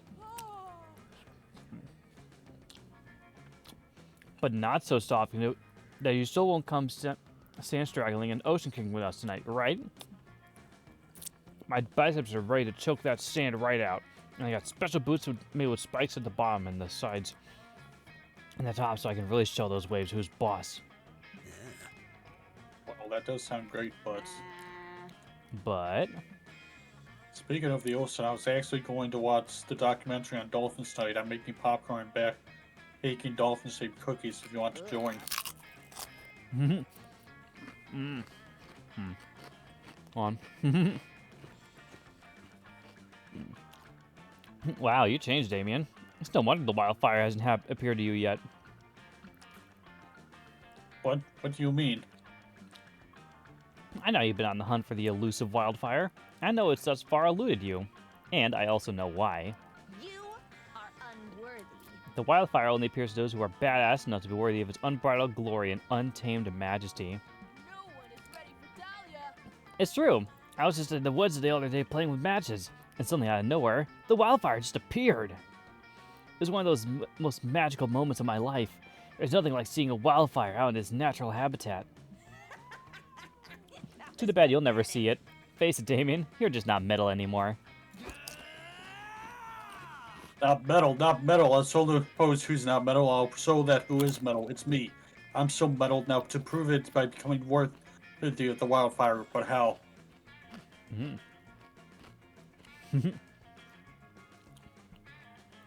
Oh, there you go. Hell yeah, that's all kinds of metal. The chains are gonna be metal. The top of the water tank will be metal. I guess the wheels of the skateboard, are those metal? Who cares? Important is lots of metal, and I'll be the metalist of all. In fact, let's find each other more metal. I'm gonna have to tuning fork in each hand when you chain me. No, wait, a tuning fork in one hand and a regular fork in the other hand. I think there's a metal suit of armor in the Haunted Manor. I could wear that too.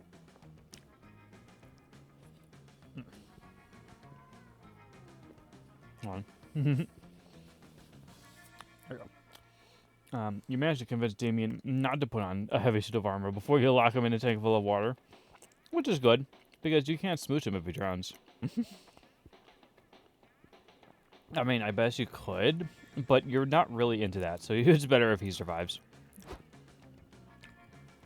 You can find a water tank and put a skateboard at the bottom. Chain Damien up and then throw him in so that he sinks into the skateboard. But because he is, as he claims, super metal, it doesn't take Damien long at all to break out of the water tank with a sick-ass flip. He skateboards down the side of the water tank, doing a one-arm handstand on the board. He does a double somersault in the air, hitting the tuning fork with a regular fork to create a beautiful, magical pitch as he lands right side up on the skateboard. That's Damien style, baby. Fucking yeah, wildfire, come at me, bro. Silly Damien, you can't call it a wildfire. It appears to you when you're worthy, but you're not. Yes, I am. I'm just the sickest, most ever metal skateboard jerk ever. I mean, I didn't see it. If a demon does a sick-ass flat kickflip in the woods, but nobody's there to see it, but it's still metal as fuck? Obviously, yes. Obviously not, or the wildfire would have appeared. Tracy saw it. Ask her. Oh, Damien, we all know that Tracy's a thirsty bitch who wouldn't say anything to get attention from you. That's right. You are a thirsty bitch, Tracy, but you're a thirsty bitch who helped me out today, and I appreciate it. Let's try it again sometime soon. I know next time we can get the wildfire to show itself for real. I'm not sure about that mystical wildfire actually works, but hey, if Damien wants to hang out with you more, you're not going to stop him. You gain 2 fun and 1 charm. Oh boy. Yeah, because I'm now starting to see a thing now where I'm going on the bagels dungeon quest, and you're going on the wildfire quest. Yeah. Blue. Green. All right.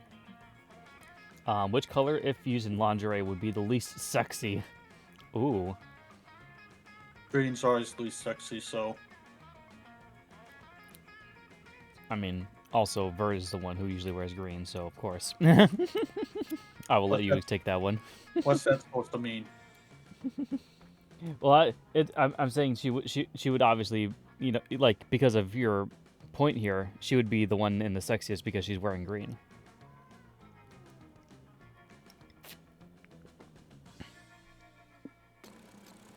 I was gonna give you the point. That was my thing of that. Really don't care now. Just want this to be done. That is fair. Okay. So actually, now that I'm going on the thing with Hex, I kind of want to keep going with her.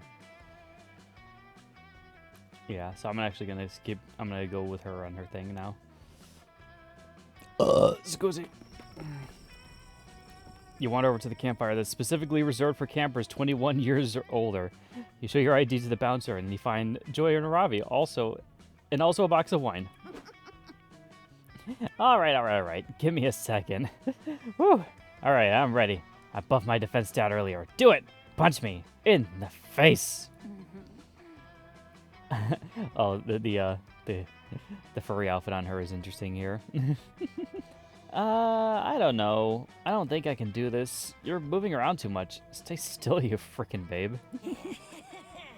Joy, be the change you want to see in the world. All right, Aravi. Here it comes. This one is for the coven. Joy punches Aravi in the face, and they both immediately explode into laughter. Woo! That was so fucking cool. Don't worry, I'm good. Fuck, Joy, you got such a good right hook. I love you. I love you too. You're a goddamn tank, Aravi. Also, I love wine. Where's the wine? Oh, here it is. Cool. Honestly, I can't remember the last time I just had fun like this. I really needed this summer. I needed a break. Me too. I get it, you know? Sometimes you just gotta do a few side quests before you move on to the main mission, you know? Snacks though? Side quests like getting all the chickens in Long Ranch. Those digital chickens, they always look so juicy and delicious as fuck. I want KFC, but like from a video game. Whoa. I just realized something. Life is like a video game. Just think about it for a second. Every time you accomplish something small, it's part of a bigger mission. Like you get an A in a class or something, right? And it's all building towards, like, getting your degree. Small missions build up to big missions. And that's life. What a plot twist. No. You got it all wrong. Life is like a TV show for sure. And here, I'll give you a perfect argument to support my point, with rationality and wits. Life is a TV show because, first off, it happens 30-minute episodes, sometimes an hour, but mostly it happens 30 minutes at a time. Okay, well, that's obviously true. But that's not all. Life has a thing where you're doing right now, and that's the episode plot, but it also has a bigger underlying thing going on. That's the season arc. You two are both biased. The only person here we can trust to sell this is Jessica. What do you think, Jessica? Is life like a video game or a TV show?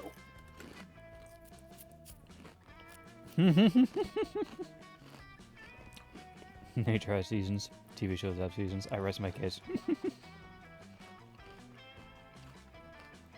Life is like an arcade game. It gets progressively harder and harder, and then you die. You know, you're not exactly wrong about that. Yeah, it's so true. Life is just one level after another. And you keep going and going and going until you're out of life points, and nobody in the arcade has ever beat the game. Oh my goddess. I feel a little drunk tears start running down Joy's face. Hey, it's okay. Listen to me. It's okay, don't cry, Joy. It's Joy. Shh.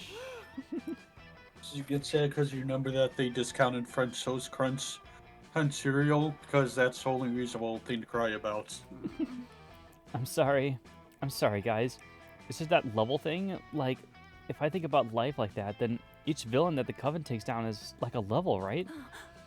And I worry all the time that maybe one day we'll fail at saving the world. And sometimes I just think it's inevitable. Everybody loses sometimes, right? And when that happens, for us, that's the ball game. It just takes one failure and everybody dies. The world is over. Like some fucking evil-ass loser kills everybody. And it'd be my fault. Ravi leans over and gives Joy a hug. Joy smiles and hugs her back and starts gently wiping away her tears. Sorry, guys. I didn't mean to get so heavy. We can have fun. Sorry. Wait a second. Joy, I think you're forgetting something about video games and levels. The thing is, dying in video games doesn't fucking matter. If you die in real life, that's it. You're dead. But that's why video game god invented 1-ups. I mean, hasn't Hope died like 3 times already, all on her own? And she's still around, yeah? Oh, yeah. Oh my god, she has died 3 times. That second time, I was like, Hope, I know you love electric eels, but they're so dangerously to keep as pets. See, he'll be fine. You gotta figure out what's worth spending a 1-up on. I stockpile extra lives because I'm gonna need like a 3 to tame the Ice Stallion of Florence Guard. Booty calls.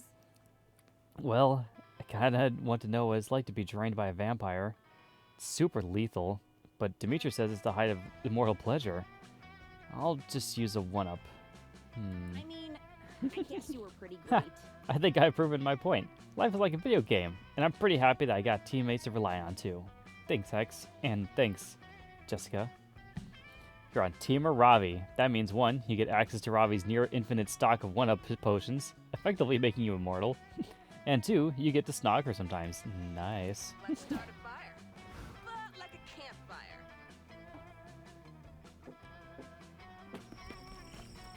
The ground is quaking. Birds are fleeing from their nests. A frantic newscaster on the radio screaming that the end is nigh. Is it the apocalypse? No, not quite. Damien and Dolly are just having another argument. So muscular. 8, 9, 10. Ha!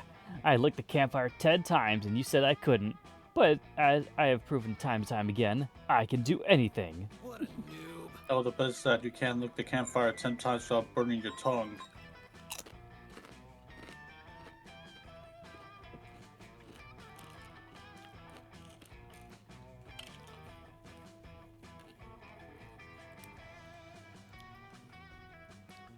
Y'all good over there? Sorry. Yeah, I got a phone call. Oh, okay. No, the bad was you can't lick the campfire 10 times without burning your tongue, and you couldn't. That obviously means that it's pure demon and the hot I'm the spirit demon and the hotter fuck. Oh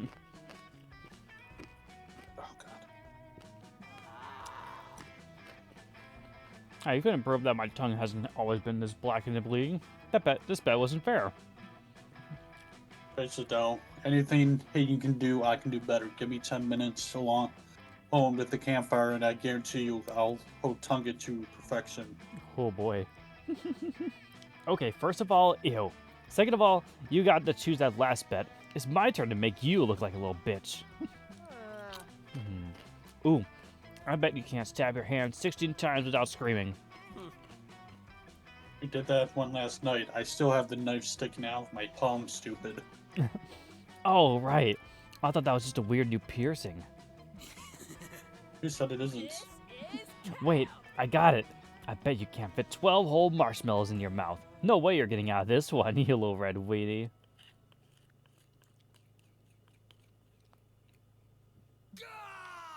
Fuck you, yes I can. You have no idea what I can fit in my mouth. You have no idea. Well, these two are set on this bet. Kind of make it a little more interesting. What's something you could get them to wager on this marshmallow challenge?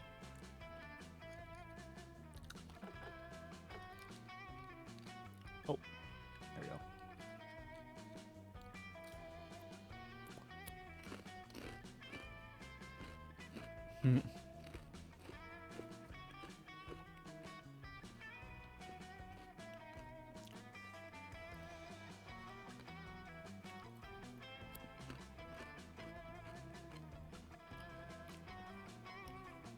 There we go.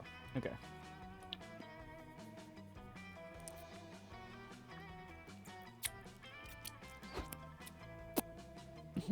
Hell, 300 years in the future, late one winter's night, an innkeeper finds herself up late serving the mysterious weary traveler who stumbles in a few hours ago. Dukedom of Drodgar. Here you go, The sir. finest cuisine and the Another mug of fresh spiciest coffee. But might I ask, why are you still awake?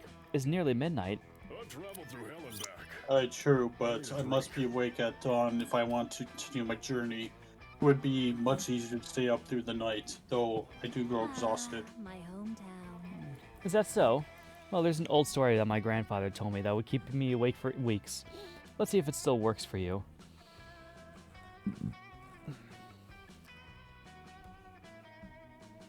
It was a dark summer's night when the two ancient demons, one a sumptuous prince, the other a monstrous war lady, were engaged in a spirited trade.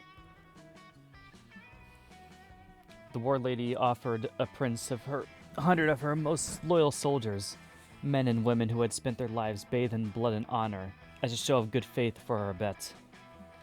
However, when the evil prince acquired these heroic soldiers, he instead convinced the war lady to eat them all in one enormous sticky gulp. How ghastly.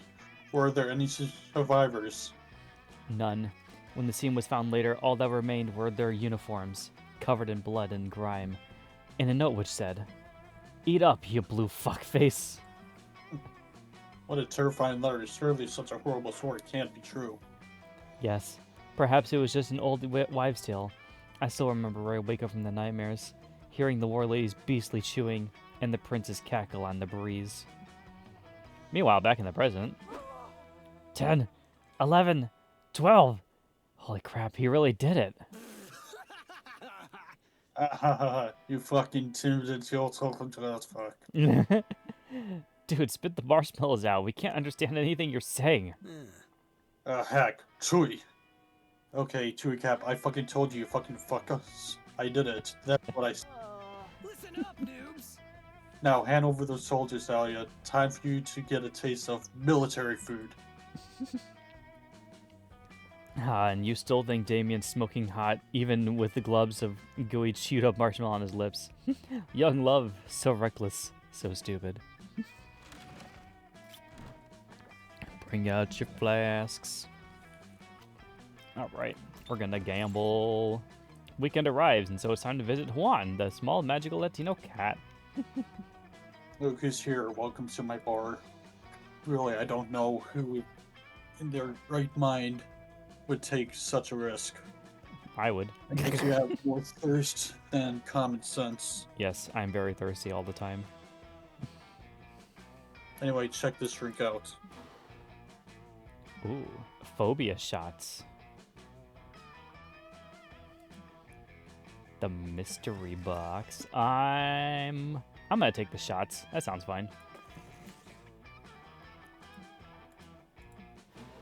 All right, what's your drink? Joe Crow.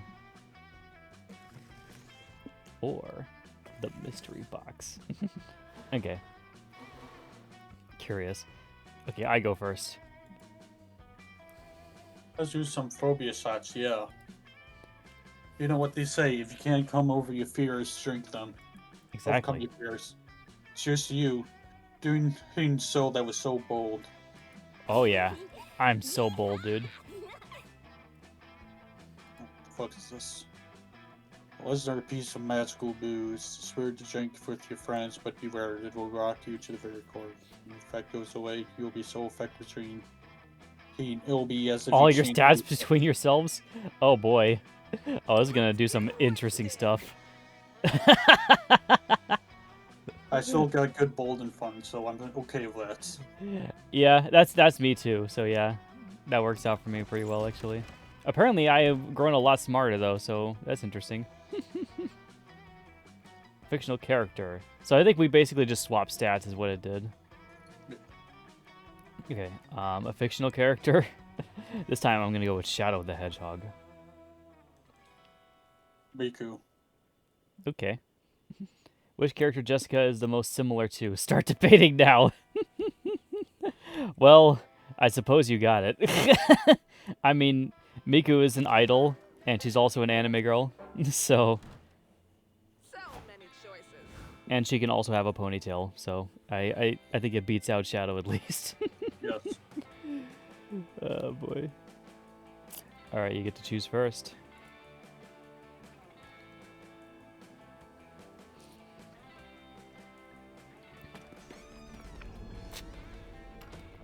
At day in the haunted manor, you find a bunch of ghosts playing craps. You're terrible at gambling, but that's never stopped you before.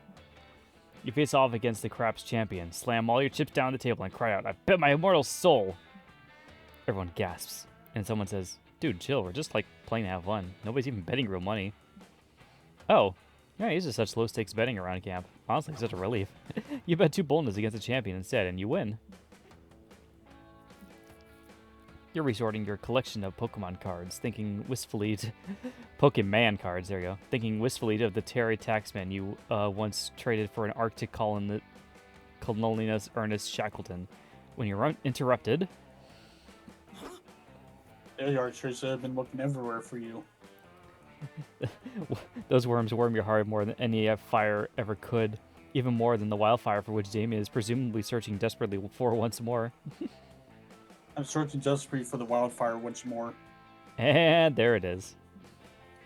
Since you were such a big help last time, I thought you might want to try again. I mean, you weren't such a big help as to actually being the fire.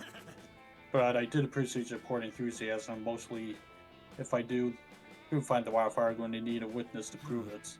I realized our approach last time was all wrong. Yes, we could pull off something radical in metal, as only I could, and with you watching, I guess. The fire most known for being radical in metal. Yes, that is of course.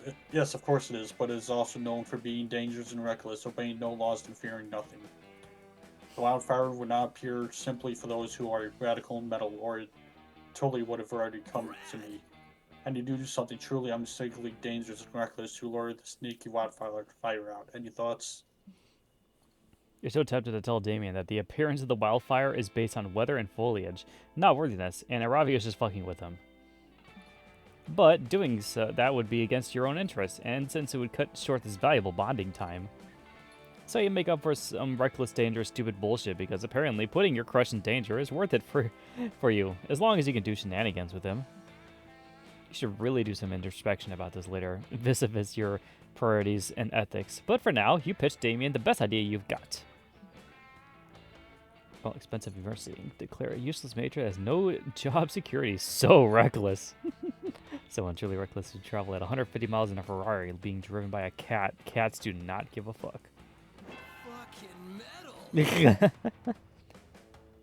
Yes, into it. I'm into it, and I can always scare up a Ferrari at the moment's notice because that's how badass I am. But where the fuck am we going to get a cat? Hey, look, there he is. Oh, hello, fellow. Hello, friend Damien. Hello, friend Tracy. I found this cat in the woods, and I have been searching for the rightful owner.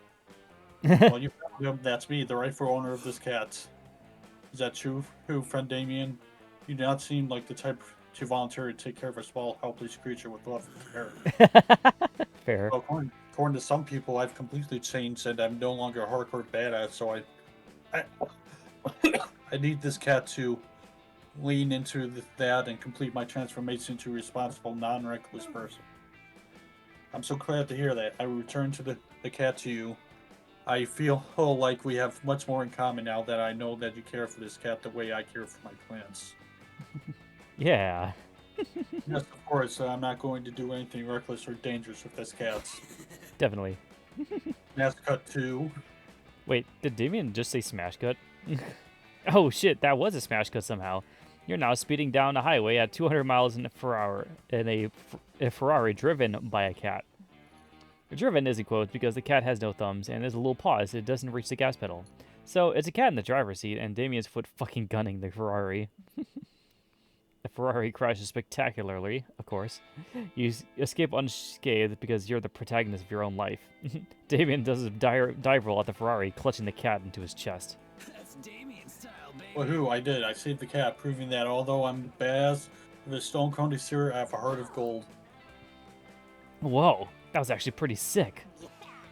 Yes, there's no way the wildfire can doubt the worthiness of that cat. It was the one driving the Ferrari. I'm sure the wildlife will appear to it soon. Yeah, I didn't even think about that. Don't worry, I'll get headed next time and find that wildfire once for all. Just watch us. Us? We? Seems like Damien's starting to think of you as a team. Sick. 2 fun and 1 charm is all yours, baby. Today will be a camptastic day. Oh boy. I think I want to get to my charm up a little bit more. So I'm gonna go to the here. It's a typical Bloody Camp Dome battle royale. While you're hiding to catch your breath, several fist flies through the air and land in your lap. You unfold it. The fist was holding a tarnished silver locket containing a photo of a loved one, likely waiting for the hand's former owner to return home safely. You toss that behind you and also find a crumpled up coupon redeemable for 2 charm at Pedro's Pastrami Paradise. Rad. Thanks, mysterious hand. You link up with Aravi to help her loot the bodies of the dozens of campers who have perished today's camp games. Have you seen any loot around here? Another locket containing a photograph of a family who will never be seen their son again? These campers are dropping the worst loot today. Sick. On the bright side, I've decided to take up figure drawing, and those of the indie set buys a good practice. Check it out. It's just a stick figure with the words "pretty dead" where the face should be. It's conceptual. Anyway, I'm bored. Want to go bug that hot bat lady posing for all those cameras? What? Sure enough, there's a young adult/bat hybrid surrounded by cameras and wielding a very fancy-looking longbow. You follow Aravi over to see what's up. Hey, who are you, and why are you being interviewed in the camp dome? Badness is here. You mean you haven't heard of me? I'm Badness, a friend of the people and sworn enemy of the Chancellor. Here's the Chancellor. Must resist. You don't know who the Chancellor is? His disinformation is more powerful than I could have imagined. But with my bow, I'll... Hey, that's a cool bow. I do archery too. It's kind of my thing. Trust me. I'm the protagonist. No, sorry, you don't do archery. Archery is my thing, and I'm the protagonist, so... Prepare to die. What? I'm the protagonist, you nocturnal mammal piece of shit. Prepare to get stabbed. Wait, Ravi, didn't your therapist say that stabbing sometimes isn't the answer? I'm no expert. I think this might be one of those times. Just count to 10. Yeah, I guess you're right. Man, being emotionally mature is hard. Ravi puts away her knife and pulls out her crossbow. Here for it.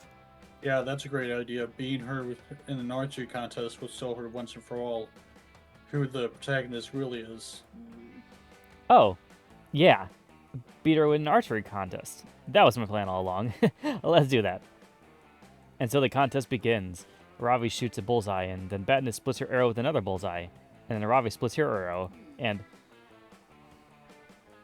As Arrival can cope with the more impressive shot that had repeated arrow splitting between bullseyes. This contest is never going to end. Any ideas? forget the bullseye. Look beyond mere appearances and shoot the bull's heart. Oh, shoot Badness so hard the arrow hits her in the feelings. Oh boy. This one. Play of the game. You had me at shoot Badness so hard. And then I stopped listening, so I'm going to do that. Wait, Aravi. But it's too late. Aravi shoots Badness in the head with her crossbow. The arrow goes right into her brain. Badness doesn't die, though. You think that we'd go through the trouble of making Arthur a character we were going to kill her off in the random outcome? Ow! My Amygdala. You destroy my ability to fear and angst. To feel fear and angst.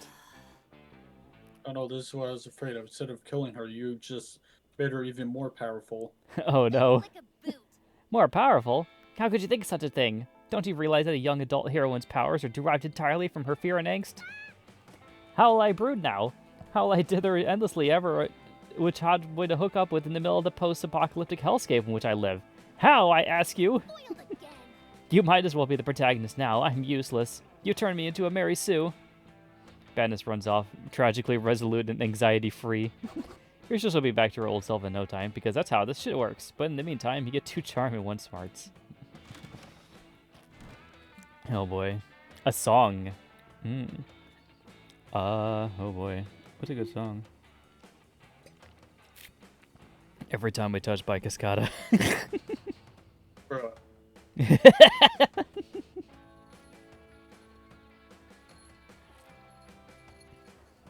No, I don't really feel like it. Just take it. We'll at least see what they say, at least. Most likely to form a government mind control in disguise. To be fair, it is a very catchy song. Alright, I guess, yeah, we got one more day before the festival. So last time to get stat ups. I think I want to give myself, are you doing boldness or Yeah.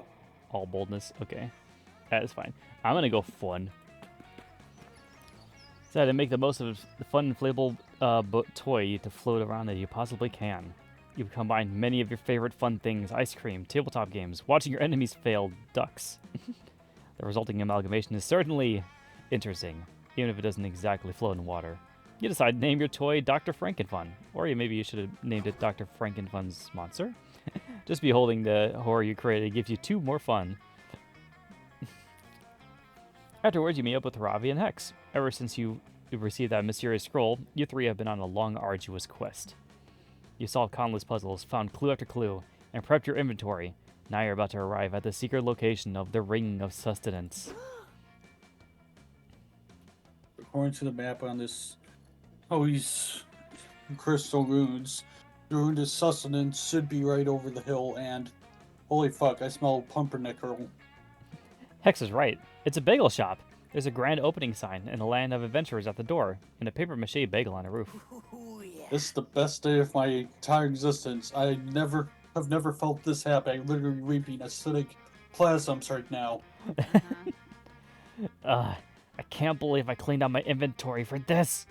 Come on, let's go get a stupid bagel. Hopefully it'll cure my dungeon blue balls. What up, adventurers? Says an enthusiastic bagel salesperson. Welcome to the Ring of Sustenance, the bagel shop where smiles are worth their weight in gold. What up? What up? What up? What up, suspected bagel merchant? Psych AF. Hey, quick Q. Did you hire actors to pass out flyers for this place and tell them to pretend to be dead? Nah.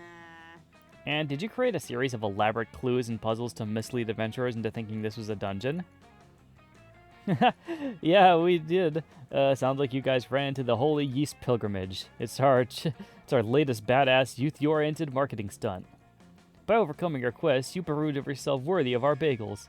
It's like I always say, if you always want an easy bagel, stuff some bread into a hula hoop and go fuck yourself. Here for it. I'm absolutely fighting this cold energy radiating off of this bagel shop. Oh, and one more thing, bagel heads. We got a special promotion going on only for today. It's deal. You know, an eat 10 bagels in less than 2 minutes and get one free kind of thing. Hex, I can feel you drooling, but I'm begging you not to do this. Please. It's literally a cheap trick to get you to buy 10 bagels at... This will be fun. Ravi, listen carefully. There is nothing you can say that could stop me. This is my destiny. I'm in. Start the clock, bagel merchant. Holy fuck, this onion bagel is fucking delicious. Fuck, shit, this is my first bagel. Oh no, I'm savoring it. Savoring the smear. Savoring the smear.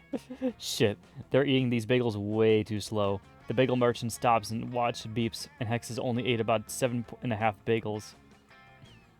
Beans outside, probably for the best. I would have been too impressed, honestly. I would 100% fall in love with anyone who could eat 10 bagels less than 2 minutes.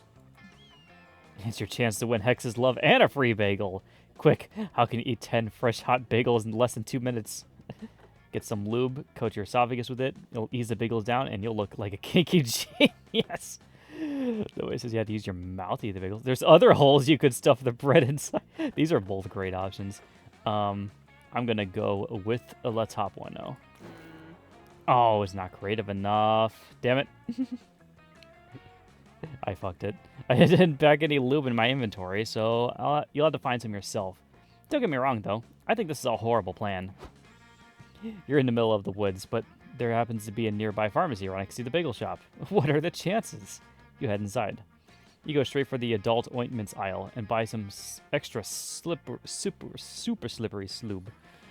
You pay and change, chuck the entire bottle of lube in, and go back to the bagel shop. You can do this. That's right. You can do this. You're my champ. I pretty much believe in you. And whoa, you're not looking so hot. Did I accidentally eat your life force or something? You're not feeling so hot. Ever since you drank that whole bottle of lube, your insides have been feeling a little slippery. Almost as if all your internal organs were detaching from the surrounding muscles, and then slowly dripping down the inside of your body. That's unimaginably painful. Wait a minute, just because is this the lube you brought? Read the bottle. You got an extra slippery medical grade organ lube. Ah, shit, dude. Unbelievable. No way. I've read about the stuff in RPG crafting recipes and poisons monthly. Isn't it the lube that helps people who have sticky internal organs? Yeah, exactly. I saw it on My Strange Addictions Lube Eaters. If you have sticky internal organs, you drink this lube and it makes them less sticky. Yeah. But if you drink the organ lube, then you who have normal organs like Jessica, then it makes you poop your guts out, literally. Oh, great. Yeah, Jessica, you better get to a hospital. Lol. Damn it. Exeter Ravi ditch you for freshly made bagels. You call an ambulance and ride the hospital alone. You fail the bagel challenge, and the image of you pooping out your own internal organs is forever etched in everyone's minds. You lose 3 fun and also one of your kidneys. Damn it. It would have been so good. I should have chose the other option. That day you venture into the haunted manor. Everything is going fine and you're reassured on how brave you are. And suddenly, a ghost, or is it just someone wearing a blanket with 2 holes? So hard to tell the difference. Appears and whispers in your ear. Remember, one day you'll be long gone and no one will remember you. All the struggle you endured to become a better version of yourself, both personally and professionally, will eventually mean nothing. The ghost leaves you while you take all of that in, gaining 2 boldness in the process. Okay then. You're enjoying a generic off-screen activity when suddenly... Hey, noob. That's you. Literally the exact new monster I was hoping to see. I think I finally got how to lure out the wildfire after all 3 times the charm. Plus, I don't think I've ever seen anyone scheme or problem or solutions last more than 3 interactions. That's true. You think back on your interactions at Camp Spooky and Spooky High, then you agree that, yes, conversations on topics tend to happen either completely randomly or at most 3 times. I tried to prove I'm metal, but we all already know I'm metal. We tried to prove I'm reckless and dangerous. We all know I am. Problem is that these are qualities on the inside. They aren't objectively measurable. I need to do something that's categorically at its core all of those things. And ideally something that the old me that Aravi and Dahlia think instead would have done all the time. You can't lure fire with fire, so that's out. Which means my second most tried and true activity is on the table. Nice. Crimes. Crimes. Here we go. Crime time. Crime time. Crime time. Yeah. I'm hyping myself up because it's fun, not because I've begun to doubt that I really am metal and reckless and cool since the wildfire still won't appear to me.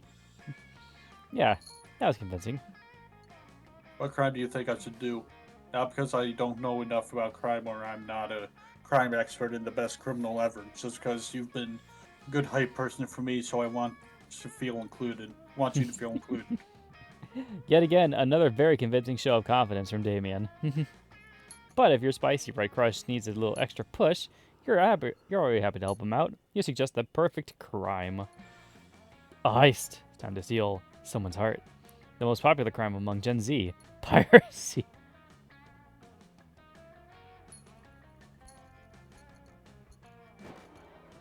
What do you mean not so charming? Not charming enough. I guess you need to have like more than 10 maybe. Fuck this. Let's just skip it. I just want to get to the end now. Since I know I'm not going to get the secret ending. I'm probably not going to get whatever mine's going to be either. He stabs you. Oh, weird. This somehow feels not as satisfying as it used to. I can't quite explain it. It's like the sheer jolt of adrenaline from stabbing someone to devolve to passing amusement and instantly howl. Oops. You're in excruciating pain. Oh, no. What if Ivory and Dahlia are right? What if I really have changed? Yeah. Oh, yeah, he just, like, accidentally stabbed you, and he's just like, oh, whoops. Yeah. Was that even a crime? I mean, you're the one who told me to steal your heart. If I have full knowledge consent, then you were either A, doing me a favor, B, maybe it's your kink, I don't know. See, none of the above. It wasn't a favor since you were trying to get him to flirt with you. And your excruciating torment you're feeling is for sure not your kink. Maybe this whole quest was misguided. Maybe I shouldn't have let Dahlia and Avery bait me like that. Maybe I've changed, and maybe that's okay. There's a time where I would have delighted to see this blood pouring out of you and your heart, but now it's just feel. I'm just really into the color contrast between your body and the blood, and I wonder if I should take up painting. See your bright white light at the end of the tunnel guiding you onward. Loser. This crime didn't help you at all. Your ideas suck ass. It's the last thing you hear. Before responding at your last save point. You're alive. But who cares? You didn't help Damien, and now he thinks your ideas suck ass. You make a joke about wanting Damien to suck your ass or vice versa, but you're too busy mourning your fun and smarts. Alright. I'm definitely not going to get it, but I'm going to ask Ravi. Here we go.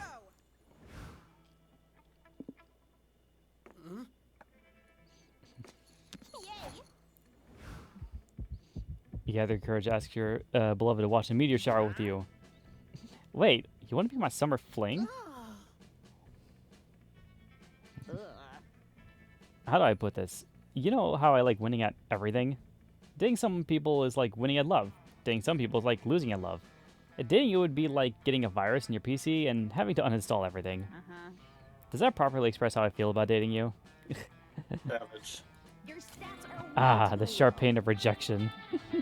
It hurts, but 55 years from now, this has turned into a silly story to tell your grandchildren.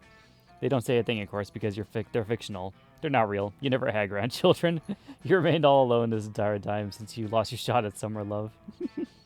Yeah, I think if my stats were more rounded out, I think she would like me more. I think that was her thing.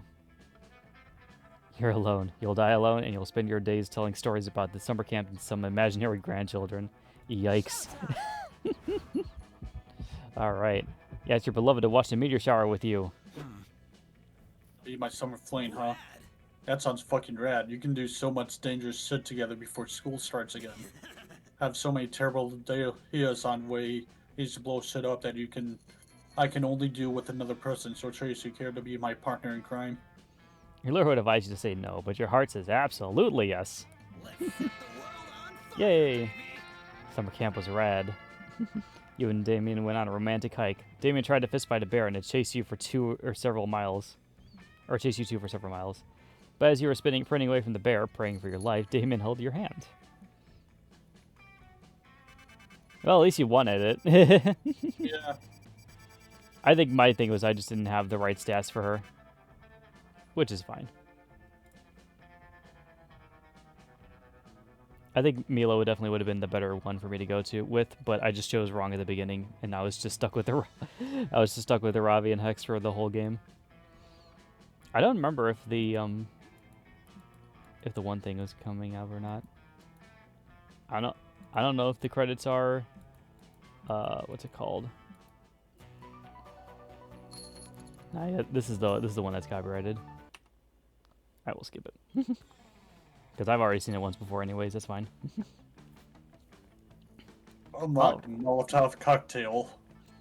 Alright, let's see what new things we can get. I'm still too poor for the other thing. Ah, poor. Fairy tales. Yeah, I need a couple more to get the fairy tales outfit. And then after that I kinda just have to keep buying drinks. And of course sketch packs. Alright, so that was Monster Prom 2 with Pansy. Are you gonna probably end it around here? Yeah. Okay. I have a feeling that you have other stuff you want to do tonight anyways, so that is fine with me. Alright. So yeah, we're going to end things here today, guys. Thank you all so much for watching this, and thank Pansy for joining me for a good old-fashioned game of Monster Prom 2. My pleasure. Come back here next week for part 3. Yes, part 3, where we do Monster Prom 3. It'll be interesting to see who I decide to go with on that one, too. Yeah. Which actually, obviously, they do have date endings, I think, somewhere in there, but you have to kind of fish them out. I know it's mostly just about getting to the end unscathed. Let's see if we can survive without characters. Exactly. Doing it the way we usually do. Alright, so yep, thank you guys so much for watching this, and if you liked it, please like it, subscribe, and follow if you wish to see more. If you wish to see some of Pansy's content, I'll also link it down below for you. Appreciate it. Of course. And, so we're going to be doing, I think, tomorrow I'm going to try to get on at some point, play some Deltarune, try to get through Chapter 4, see how well that goes. I'll have to find a good time to get on and do it. But I'll probably announce that later. So I'll see you guys all then for some more live streaming goodness. And yep, I'll see you next one. Bye-bye now. Bye.